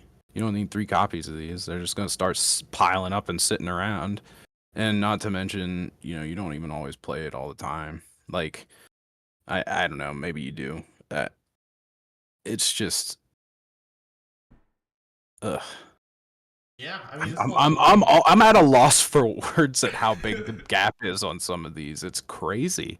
I'm just Yeah, trying to get in the minds. Like, I've definitely overpaid for some cards. I've underpaid for some cards. Yeah, it's I don't think brutal. I've ever gotten caught with my pants down like that Enigma, like the Enigma Marvels. Damn. Yeah, that one is insane to me. Almost to the point where I kind of wanted to buy it today. Actually, I mean, it's I not as bad as like, well, I mean, like the $2 legendaries in Dynasty, but like, it's close. It's It was kind of funny when Emperor got that low. I mean, Um, it's still well, that low. It's probably I yeah, think but the did the regular rainbow foil Crown of Dominion come back, or is that still um, trash too? I don't think so. A Yeah. lot of sets saw a lot of loss in value this month. I'll say that. Well, That's the well, I spoiler mean that alert. is Dynasty. Well, who knows if that's even caught up because that buyout just happened. Yeah, yeah, and Which for that's me, some news if anybody cares. Dynasty just got bought the hell out. yeah, Rudy's really been. I did. I actually forgot to watch that video. I got too caught up watching card openings and tournaments today. I meant to watch the Rudy video. The last Rudy video, he really was kind of like a downer on Outsiders, which shocked me because it had an incredible EV, I think, for any modern set. And then he was like, Dynasty is the new hotness. And I was like, what are you smoking? I'm like, I don't know if you are listening to the right people necessarily, because he also Makes said me the new think it was Rudy that bought it out. right? I was like, is he trying to prove his own point here? Yeah, I don't know. I don't necessarily believe it. My numbers don't match what he's saying, but he's got way more resources and people, sending him information. So I don't know what he has knowledge of that I don't. I just have what's publicly Well, available. I Like, would just say maybe it's the simple fact that Command and Conquer being fabled rarity, and then also Emperor Marvel being like the first of those like 1 in 10,000 pack marbles that they do every single set now. Yeah. um Yeah, which so I did not include in this just because there was enough sales data. There was one single Enigma. Was it Enigma New Moon? That oh was yeah, and it sold was probably what, 4,000 4? Yeah. $4,000. Yeah. So Which that's just like, okay, you just won the lottery. Like really won the lottery. right. Because you're not gonna get that one. You're gonna get the rainbow foil one and cry. Yeah. I do like the idea that they did the whole golden pack thing, the Willy Wonka. I'm a sucker for that kind of thing, although it did sort of piss me off how many people got so entitled about it. Like, well, is this Oh pack yeah. in the box? Just sell it to me for the price of the pack. It's like, no. They opened the box. This is a box topper that is up to them what they want to do with it, not Yeah. you, jackass. Yeah, I remember that very topic. I think I'm gonna just stop going on Reddit. I've gotten so so upset this week, like talking to Yeah, other people, and I was like, you know what? Maybe it's time to dial back social media. It's yeah, I'm just on Blue Sky now. It's just easier most of the time. yeah, but yeah, like I said, part of the misfail had more cars than Uprising, but a much bigger dip across the board. And then let's go to. I only did one more set, and that is going to be Rosetta, which has had the least amount of time to do much of anything. But, I mean, we got positive. Some cards went up. Look at that. Isn't that crazy? The Rosetta Thorn is probably fake news because I think only one sold. And Yeah. 999 was just the listing for it. So I would probably ignore that one. But Sigil of Brilliance did really pop off like hard. I don't think people fully valued that. Oh yeah, because well, people thought that Acilio was going to be trash, but the thing of it is that he's actually still pretty good, and maybe he's not always top table good. People want to see, like, oh, well, if he's good, why isn't there 53 Auxilios? Yeah, I He's okay, and he's fun as heck to play. So I mean, there was probably some people that are just like, this deck is fun. I'm grabbing the marbles, and it pushed it a little hard. yeah. I'm just gonna go ahead and remove that because I removed it from the other teas or the other set as well. But yeah, so yeah, I mean that was doing good. I was surprised to see Briar or War No Thorns went up. I didn't actually know that because I haven't opened a case of Rosetta for a while. Because I'm usually checking anything over $100 with this Well, I mean, set. the that surprises me that it is more because, well, I mean, I guess she was already banned when the card came out, so maybe it was just one of those things where they just undervalued it a little too much, especially with the adult Aurora still being more than it. Yeah. Sigil of Deadwood is maybe overly influencing some of this, like especially the average. Because that 10%, Yeah. it's $1. It actually is. It's about the same. I mean, I would put that margin of error at like, $1 from then to now is probably Yeah. just means it got priced okay at release. But I was everything gonna say if it else only is went up $1 from then to now, it technically went down, didn't it? the what? I'm just talking about inflation. Oh yeah. That's true. But yeah, man, and what we see, what happened to poor Enigma? Enigma dropped 81%, and then Aurora was like, "Hold my beer." And she went down 81%.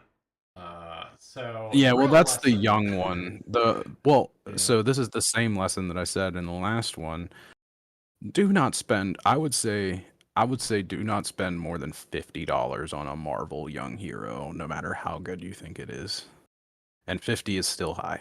I'm just saying 50 is as high. Like, don't let your FOMO take you past 50. Like, losing a little bit of value is acceptable in my mind, but dude, if you pay 200 for something on FOMO and it goes to 20, that just sucks. I mean, Please don't do that to yourself. I would say around 25. I think personally, 25 is about where they end up. I just think some of Um, the popular ones do end up more in the 30s and 40s. But it still is Blitz. It's less popular. I mean, possibly. Like we look at Uprising, the Icelander that ended up at $28. Yeah. I mean, the Enigma is still at 40. Oh yeah, I guess news at 50 cents Well, a yeah. new So car. So I mean So that's actually perfect because you know that new is popular as hell. New is like critical mass popularity. So that's actually pretty right on what I said. Don't so pay for more than Young in 50. Blitz, is new good in Blitz right now? No, it's new. It's just Oh it's yeah, yeah, no, yeah. it's just she's my I girl, she's everybody's girl.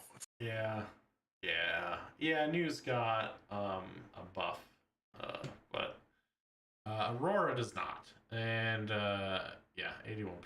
That's brutal. Actually, that Briar, I should have done something in my formula for 0%. Maybe made it blue or something. I just went over or under. Um, so technically, yeah. Wow, that's probably the only card that's stayed completely the same is the Young Briar.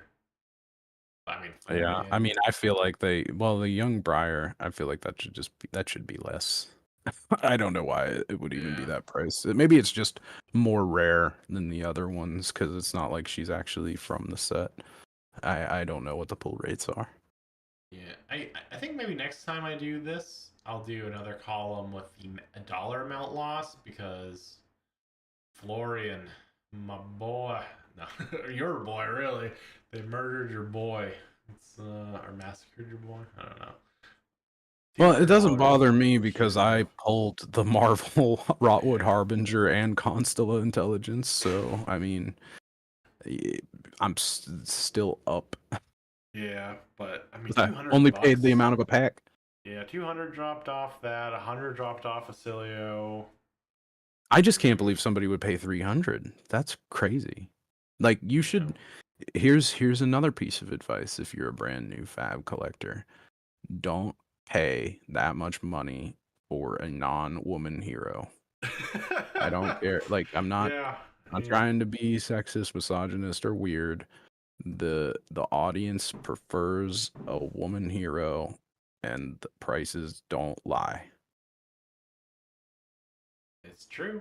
And yeah, and luckily this one's only so at a total, I mean 24, probably close to 25% of all the value is just wiped off on average. And again, I'll just say, there's an event I like to call the Blingening, that occurs about 2 months after a set comes out, where everyone then goes and buys the foils, the cold foil, anything special, the marbles.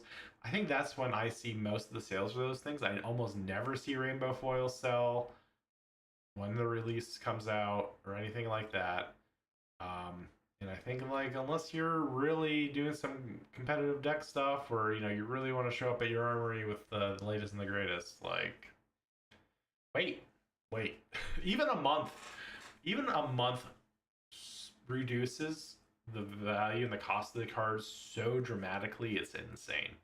Like, Well, yeah, especially if you're somebody that's buying more than one type of card. Like if you're buying several cards, sure, maybe one of those cards has gone up because it was like if you didn't buy Felling the Crown early. Like you don't have Felling the Crown on here, but I'm pretty sure that Felling the Crown started low and then exploded. And so if you were smart, you knew to buy Felling the Crown early because it was absolutely cracked by its text. And then a whole bunch of heroes decided they wanted to play it, so it's an extremely playable card.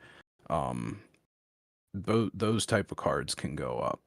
But I bet you, if you don't know how to pick that type of thing out, or you don't want to gamble on picking that type of thing out, um,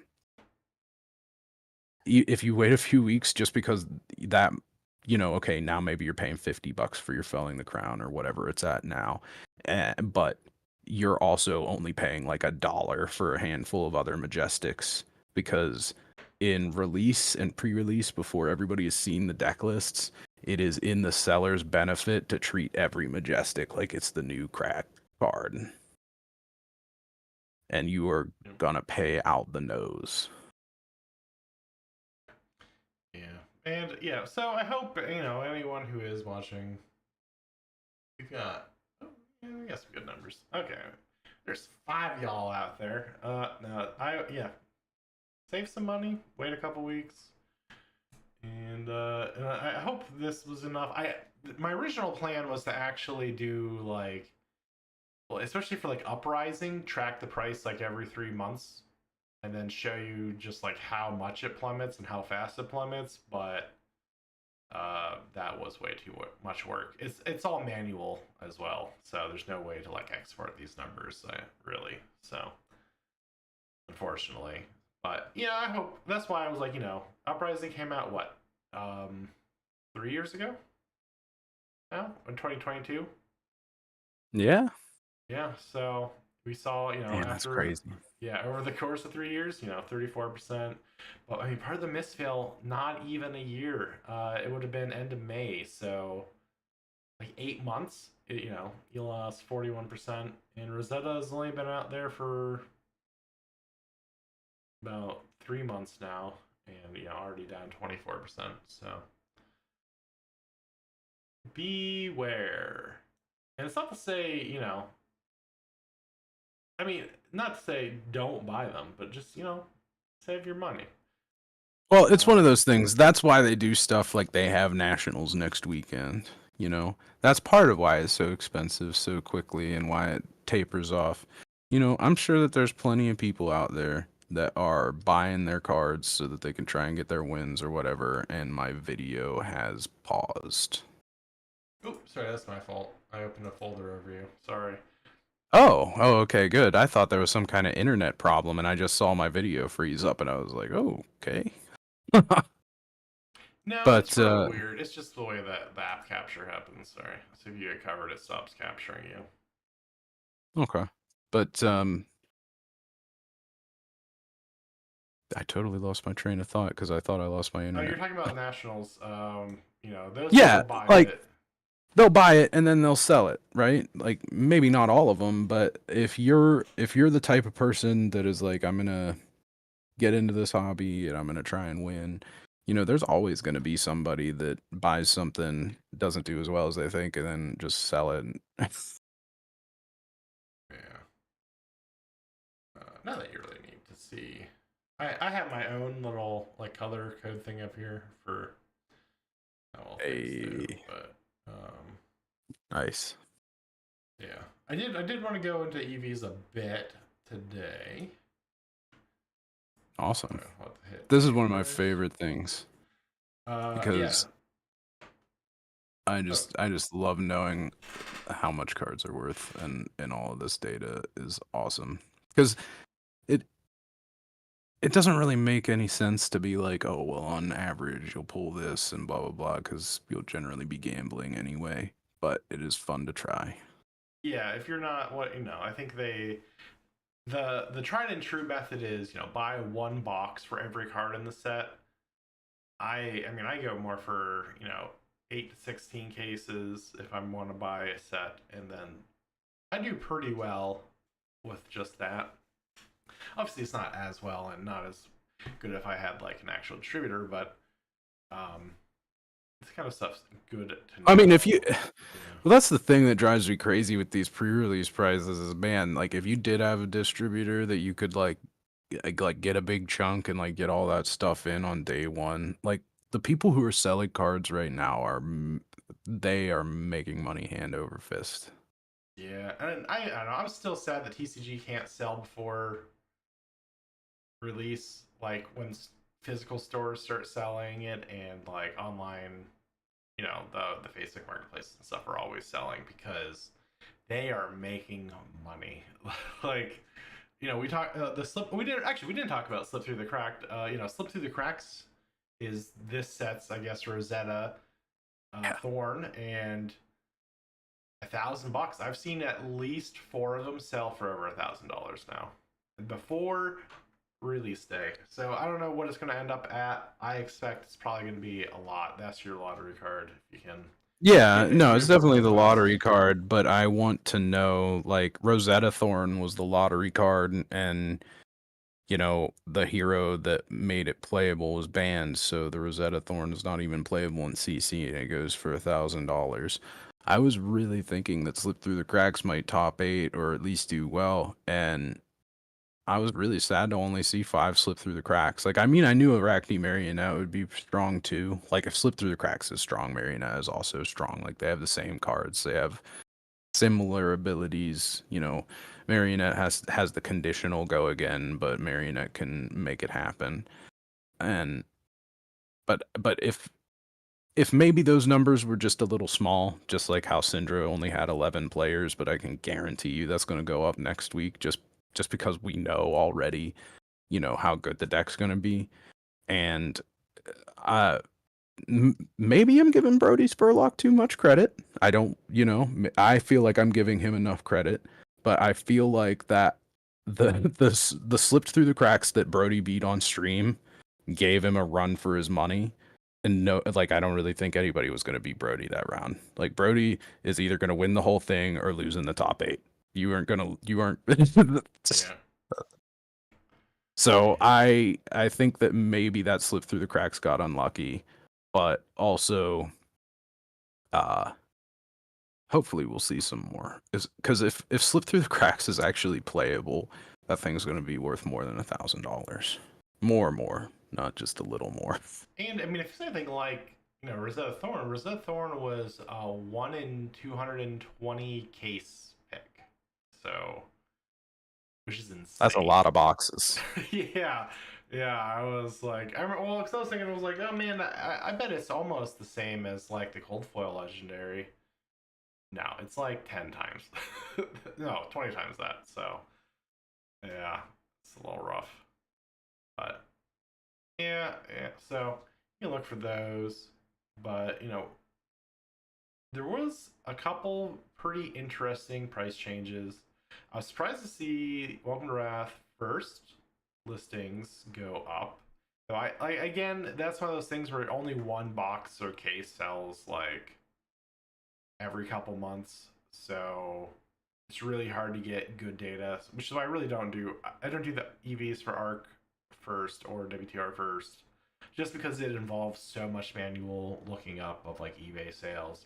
You have to like try to find Discord sales or like Facebook, and it's not worth and unreliable to do. But I was surprised to see the listings go up for that. The WTR unlimited prices are finally hitting more reasonable prices. Still not, I would never pay for it, but it's there. Arc First went up a bit. So someone's been buying old sets. It looks Yeah, like. they have. I remember. I feel like Arc First wasn't even like you could have got Arc First for $1,000. Feels like not more than 6 months ago. Or Yeah. am I Well, this is imagining that? well, maybe a box. This is case price. Oh, oh, okay, Yeah. okay. Sorry, I didn't even realize it was case priced but it Yeah. makes sense when I see Yeah. the 4,000. I think Yeah, last time I made up something and divided it by 4 for you, but we were playing the game for values. true. But Cruise First, consistent, like EV wise, and the price did go up a little bit. It's a little closer to what the EV is, but I mean that's probably good. Cruise Unlimited EV stayed about the same, so it's not a very common set, so we're gonna see some value there. Poor Monarch. What a oh my gosh! I just cry every time I see these prices. I'm like, oh yeah, I paid for only like $280 a box, and yeah, no, you get a whole case for $215. But the EV's real good on them. The sell through rate's not as good, so some of that's probably like price memory. Well, I mean, But one of those things is like if you're interested in Flesh and Blood and you just want to try it, like 179 for 4 boxes of Monarch Unlimited. Yeah, sure. Chain's banned and Prism is banned, but you still have Bolton and you still have Levia in there. And the limited is very fun. Like if you're just in it to like have some fun with some limited, like I would definitely grab Monarch Unlimited. I would highly consider it. I would say not never buy it, but but only because for an extra $35, you can go to Mon First and look at the difference in the EV between Mon First and Mon Unlimited. Like I could spend a 180 and maybe get 130. I mean, best case scenario, right? You're getting like 130 of value. Well, I But guess I'm just saying that to somebody that like, does $30, $40 matter?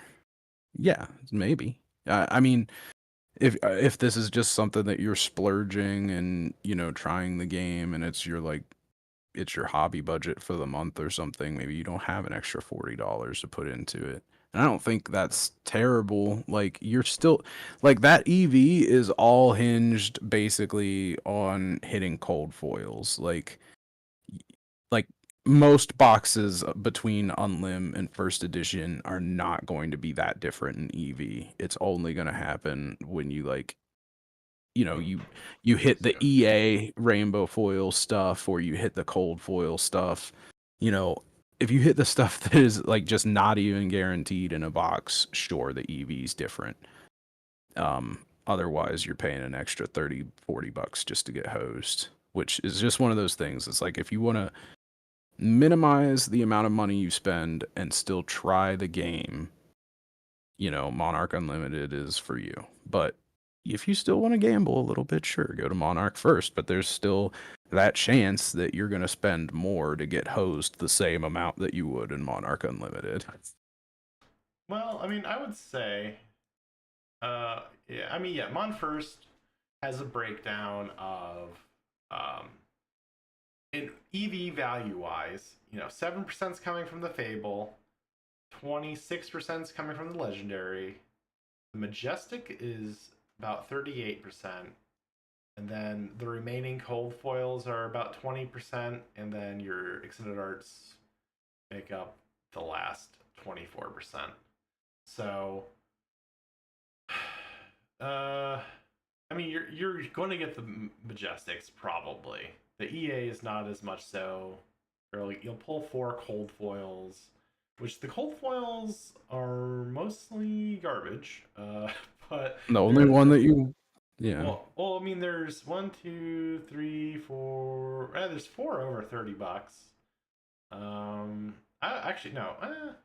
I'd say about half of them are over $20, which isn't too bad. Honestly,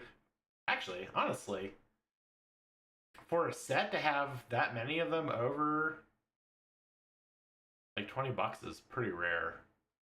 Uh, I have to find another case. Anyways, the and then for the Mon U, Fable's 11%, Legendary is 47%. So that's kind of the doozy because well, Emperor went up to $6.50. It's no longer a $2 Legendary.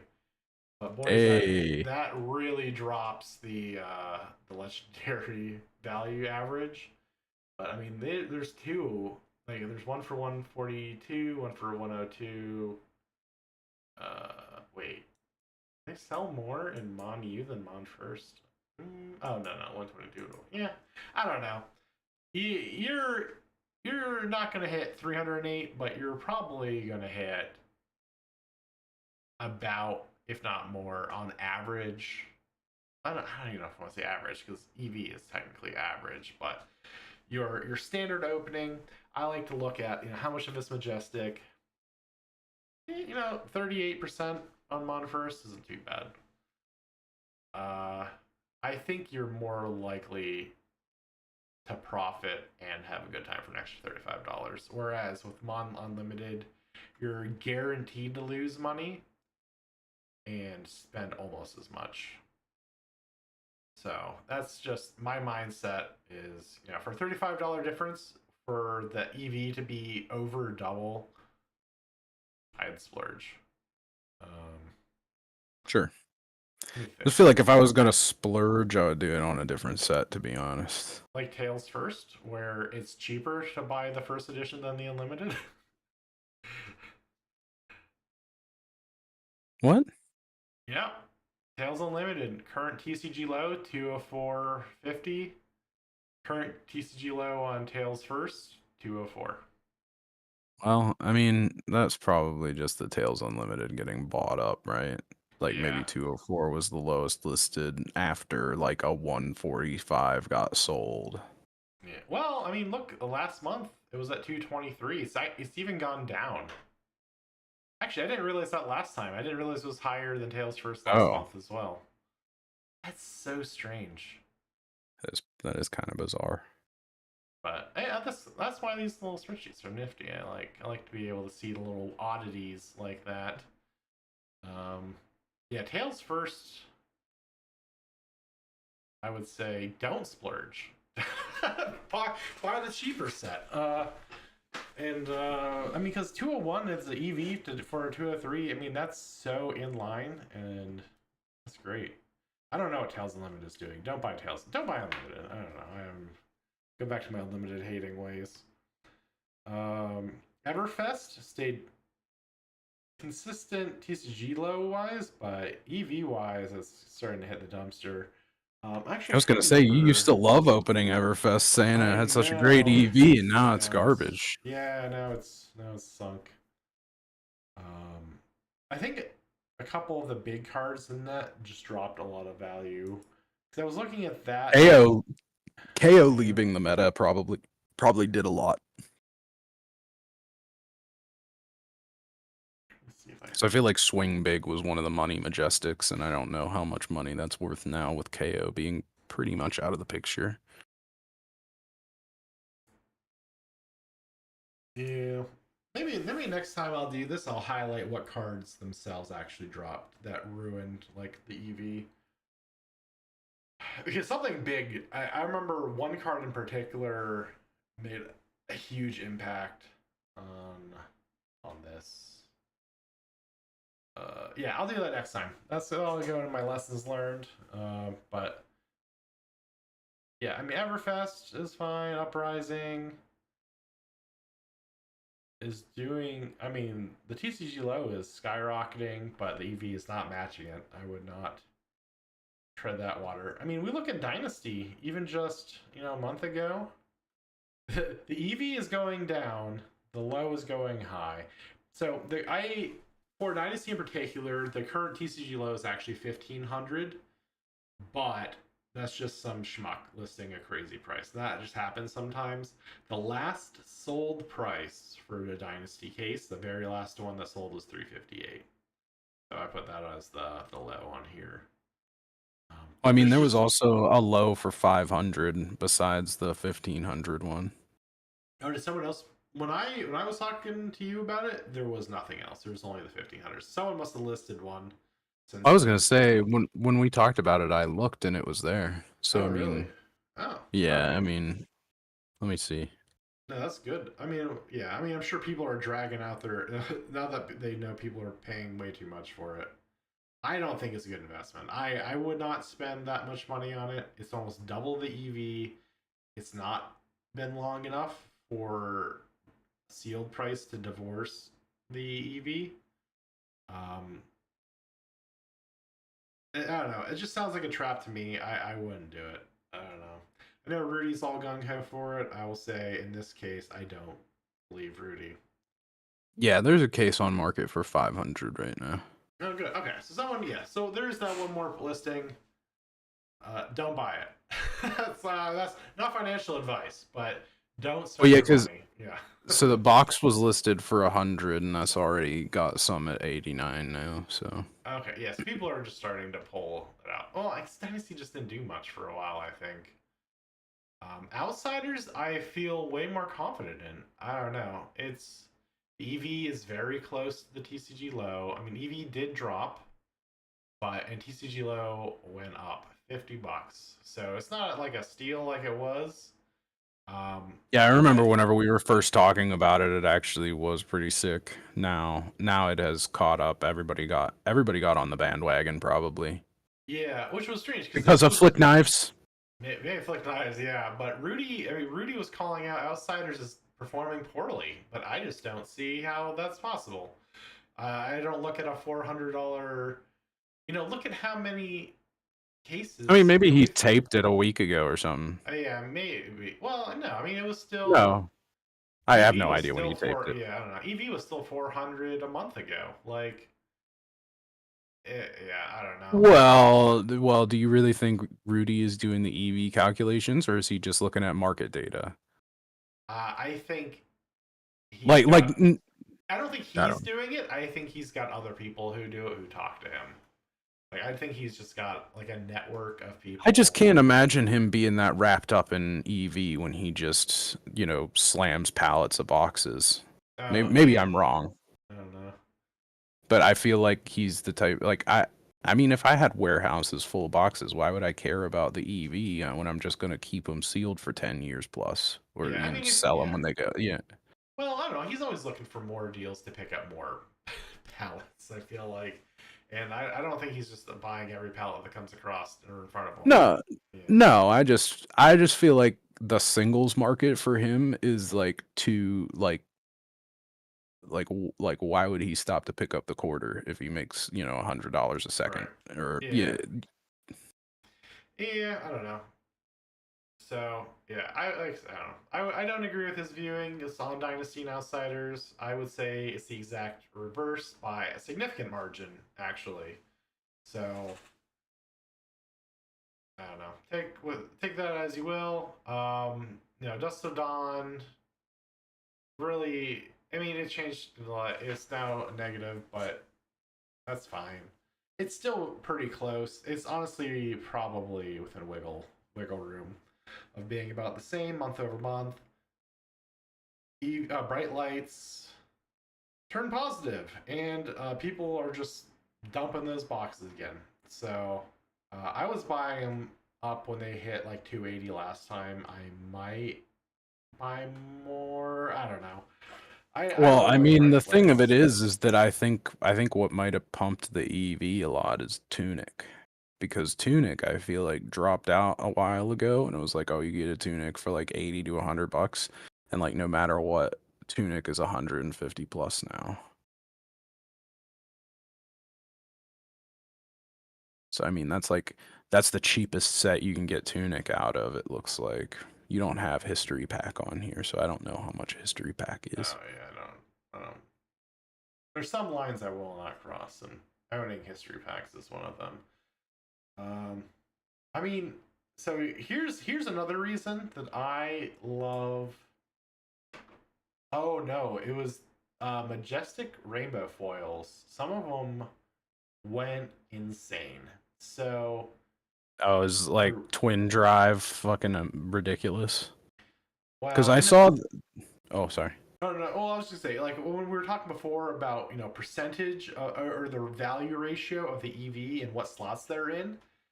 Like a lot of times we'll see majestics at like 30, 40%, and though that's fine. That's like average.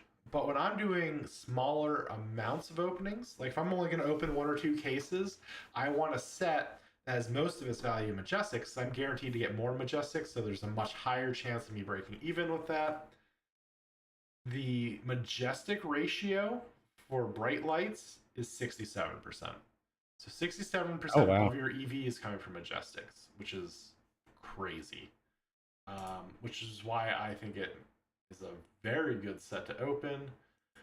Um, It's just kind of crazy to me how much it costs to put together a dash deck now, even though like it seems like it's not a whole lot of pilots on that deck, but uh, maybe more next there week. was, let me say, I mean, there was a number of good ones this week. I thought. I'm not a lot, but Well, like, the one that was featured, I loved because he straight up went Dio on you know, he had 3 copies of Null Time Zone, the Zawarudo that they printed, and yeah, Dio is just Dio now. being able to stop time. It's pretty cool. But Yeah. there's not that many. Like if we went back, let me look at the breakdown again because I still have the Oh, breakdown I open. I know think. what did it. What was it? Do you remember when I could not stop opening Tombs of Imperial Flame? And I sold. Oh yeah, because Tome of Imperial Flame, like the foil, I bet is like $120, right? Foil's at $71, but the non-foil is $68. Oh, I was just about to say, what do you mean it's only $70? That sounds like the price of the non-foil. They're about the same. When You, I yeah, well, when I tell I you what, opened 3 foil ones and sold them, they were $7 a piece. I think I sold them for like $7 to $10 a piece. I think I traded mine for like 20 or 30 too. I'm so So sad about that. I didn't really mind because I wasn't playing Dromai at the time, and I didn't really want to play Emperor. I still don't. I'm not using the tome in my Syndra deck currently, which is maybe a difference. I didn't see Yuki play tome. I didn't see Brody play tome either, but that doesn't mean they didn't. Because I didn't see the whole game. But I feel like it's really hard to make tome work. Like it's amazing when it works. And I think maybe they are playing it. Maybe that's why they're playing just yellows, just a few yellows. But like you really, really, really cannot play tome and then not banish the card. Like you, it's kind of a hard card to make fit in your deck, in my opinion.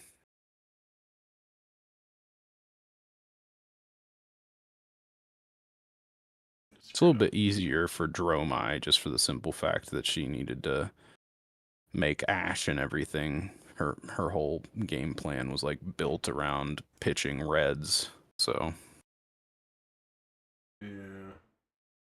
Oh no, I think I screwed up my EV sheet. Oh well. I'll fix that some other time. Alright. But yeah, no, Evo is good. Heavy is still okay to open if you want anything in there.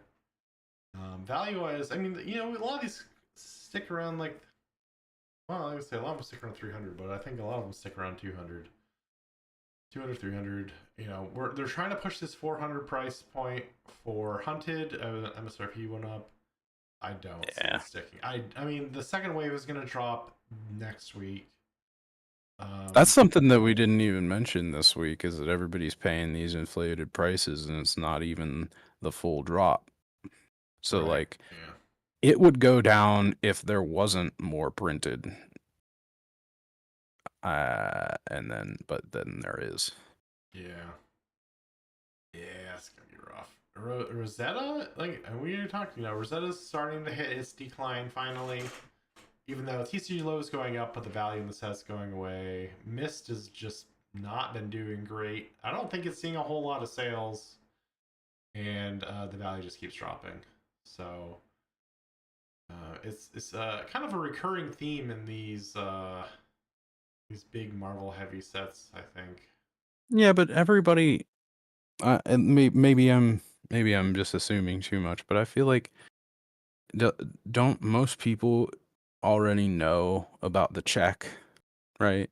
Like it just always happens. Like unless there's some kind of outside force, like it's always high, hit the floor, and then come back up if it's healthy. And it'll hit the floor and just go away forever and the game will die if that doesn't happen, right? Yeah, well, I mean, sometimes you get yourself a dead cat bounce, but yeah, yeah. I mean, well, there'll be a little recovery, there'll be a little correction, but Yeah, I mean, even if it's not a very fast check mark, it's still going to look like a check mark over time.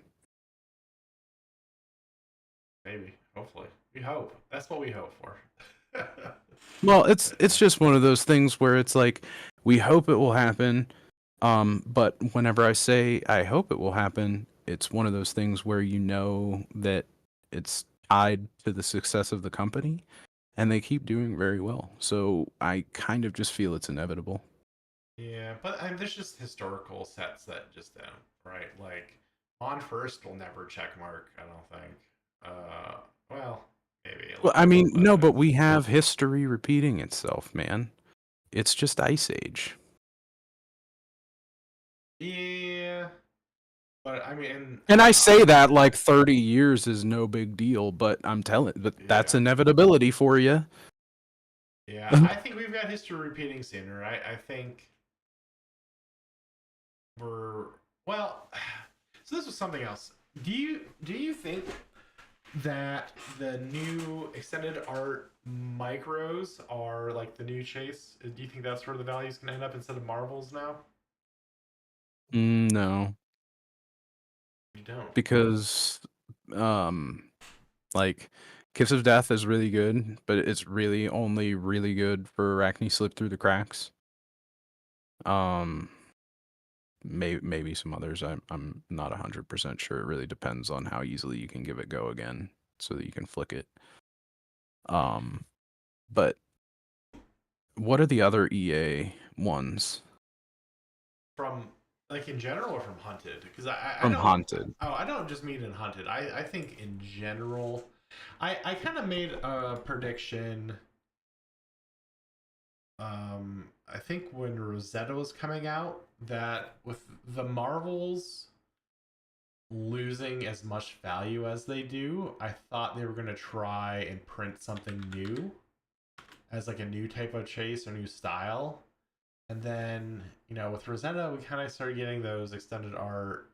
And I was like, maybe this is it. Like, maybe this is. I didn't really think about that in Rosetta, but after the fact, with Hunted coming out, now I'm thinking like back, like maybe this was their next But it's progression. not new. Like I mean, it's they did it not. with Levels of Enlightenment in MST as well. Um I what was mean, yeah, this? they used to do it with shields, right? Like the old Bastion and Mhm. those kind of things. But though they weren't utilizing it on good cards, and now they really are. So Yeah, I think I maybe I'm incorrect here, but I think maybe they didn't want to give like a crazy awesome printing to something necessarily all the time because it's sort of like highlights what the good cards are. Like there's not as much debate over like, well, which one of these is going to end up being the best card? And it's like, well, they gave Gone in a Flash the EA treatment. I think it's Gone in a Flash. well, okay. Well, here are the at least three that I found really quickly for Hunted. Ignite. It's currently $100. We've got, well, obviously Command and Conquer going for Mhm. 4. 390 right now. Yeah, 394. And Shelter from the Storm. Shelter from the Storm extended is going for right now? I am going to take a stab at it and say 250. Close, 228.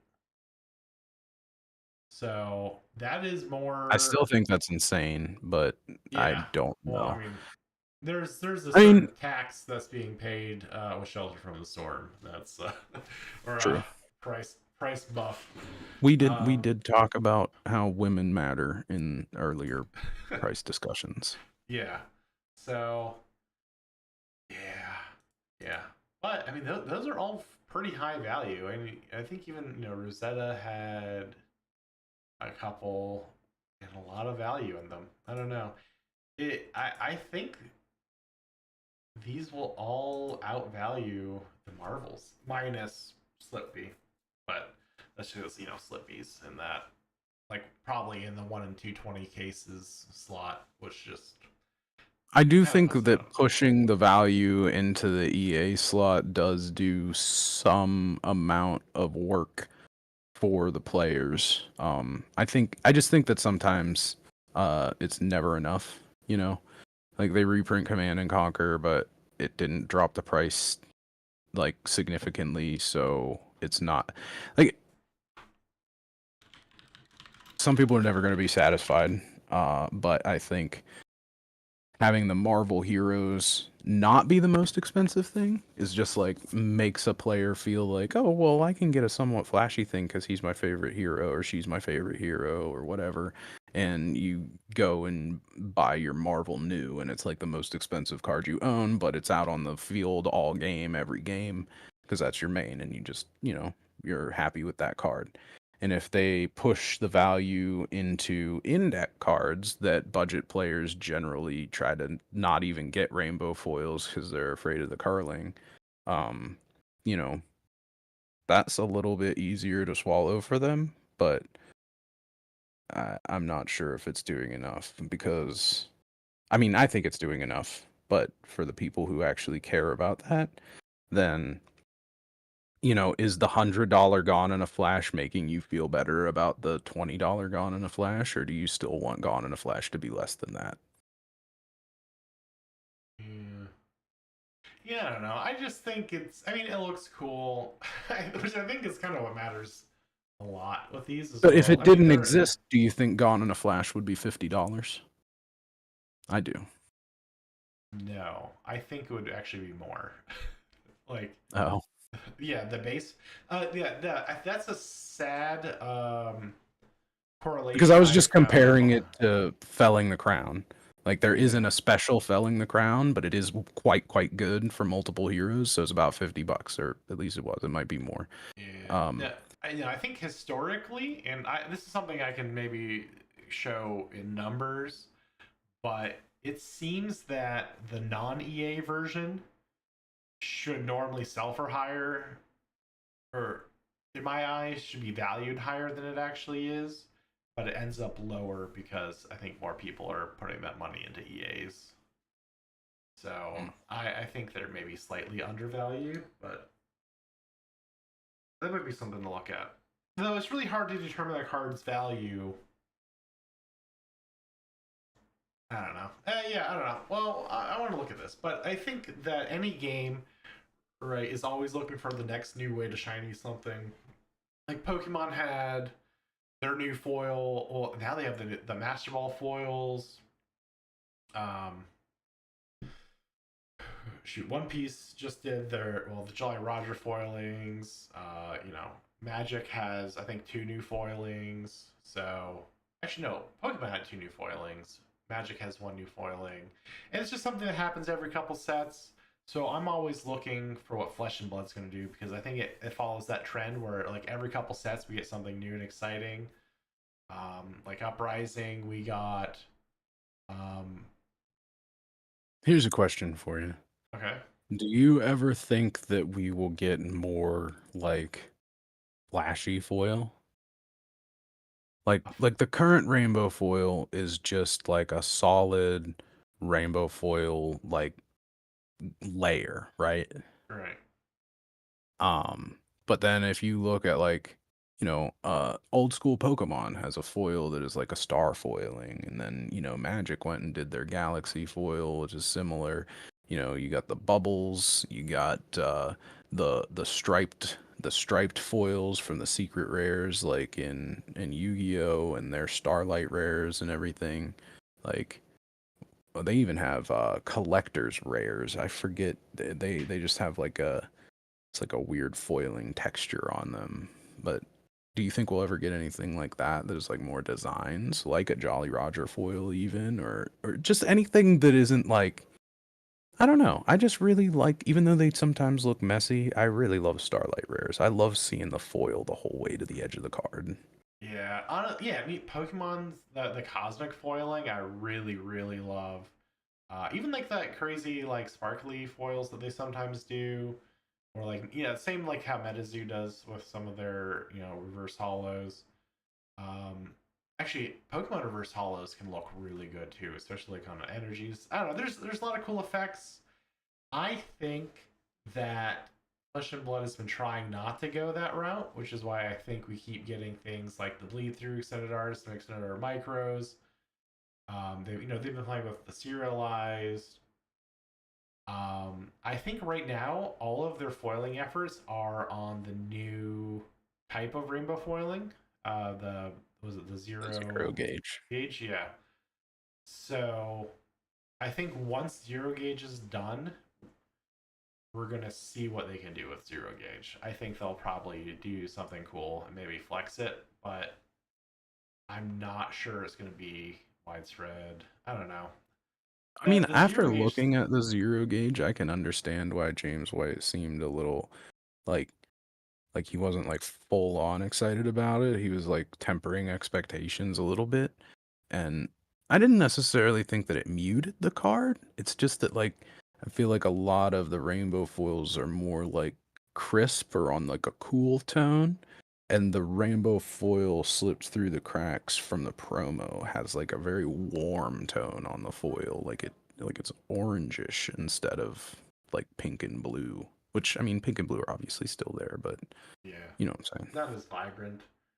Um, yeah. So maybe we'll see what they do with zero gauge first, because I really think that's probably taking up a lot more of their foiling efforts than anything else. And honestly, yeah, I mean, right now we're in an age of EA Micro. I really think it's just doing well. I I will. tell you what, I Oh would, man. you know, it would blow my socks off if they brought in something like Starlight Rare for the final chapter of Shadow versus Light. So You know, like there could be some like really flashy things and it's like it's literally blinding you from the table because of the shining light. oh yeah, from like the soul side, I was actually thinking more along the lines of the shadow. Like I'm looking at your card frame here right now, and I'm like, Mm. how cool would like those like crystal shapes look as Oh, like if they a just did a foil? shatter foil across the whole card. Oh Yeah, yeah. Oh yeah, that's the type of right. stuff I'm talking about. Like if you like imagine the lines coming off of the shadow side here and then just like cracking through, like yeah, that would be cool. Yeah. So I would, yeah, that would be actually fantastic. You could have like a shadow and then like maybe a different foil for soul. Like, Yeah, just like yeah, two totally different treatments yeah, for that if would it's a be. foil shadow card or a foil light card. It would be I pretty would, sick. yeah, I would love that.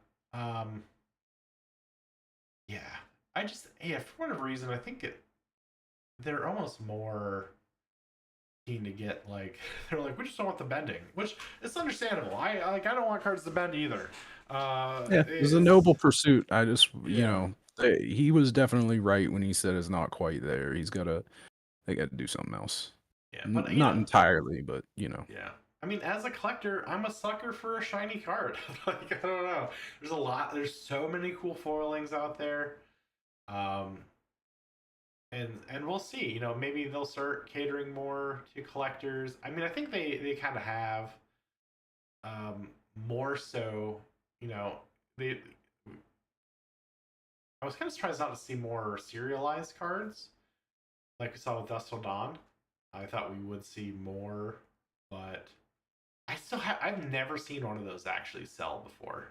I think people just get, like they're either private selling them or grabbing them and keeping them forever.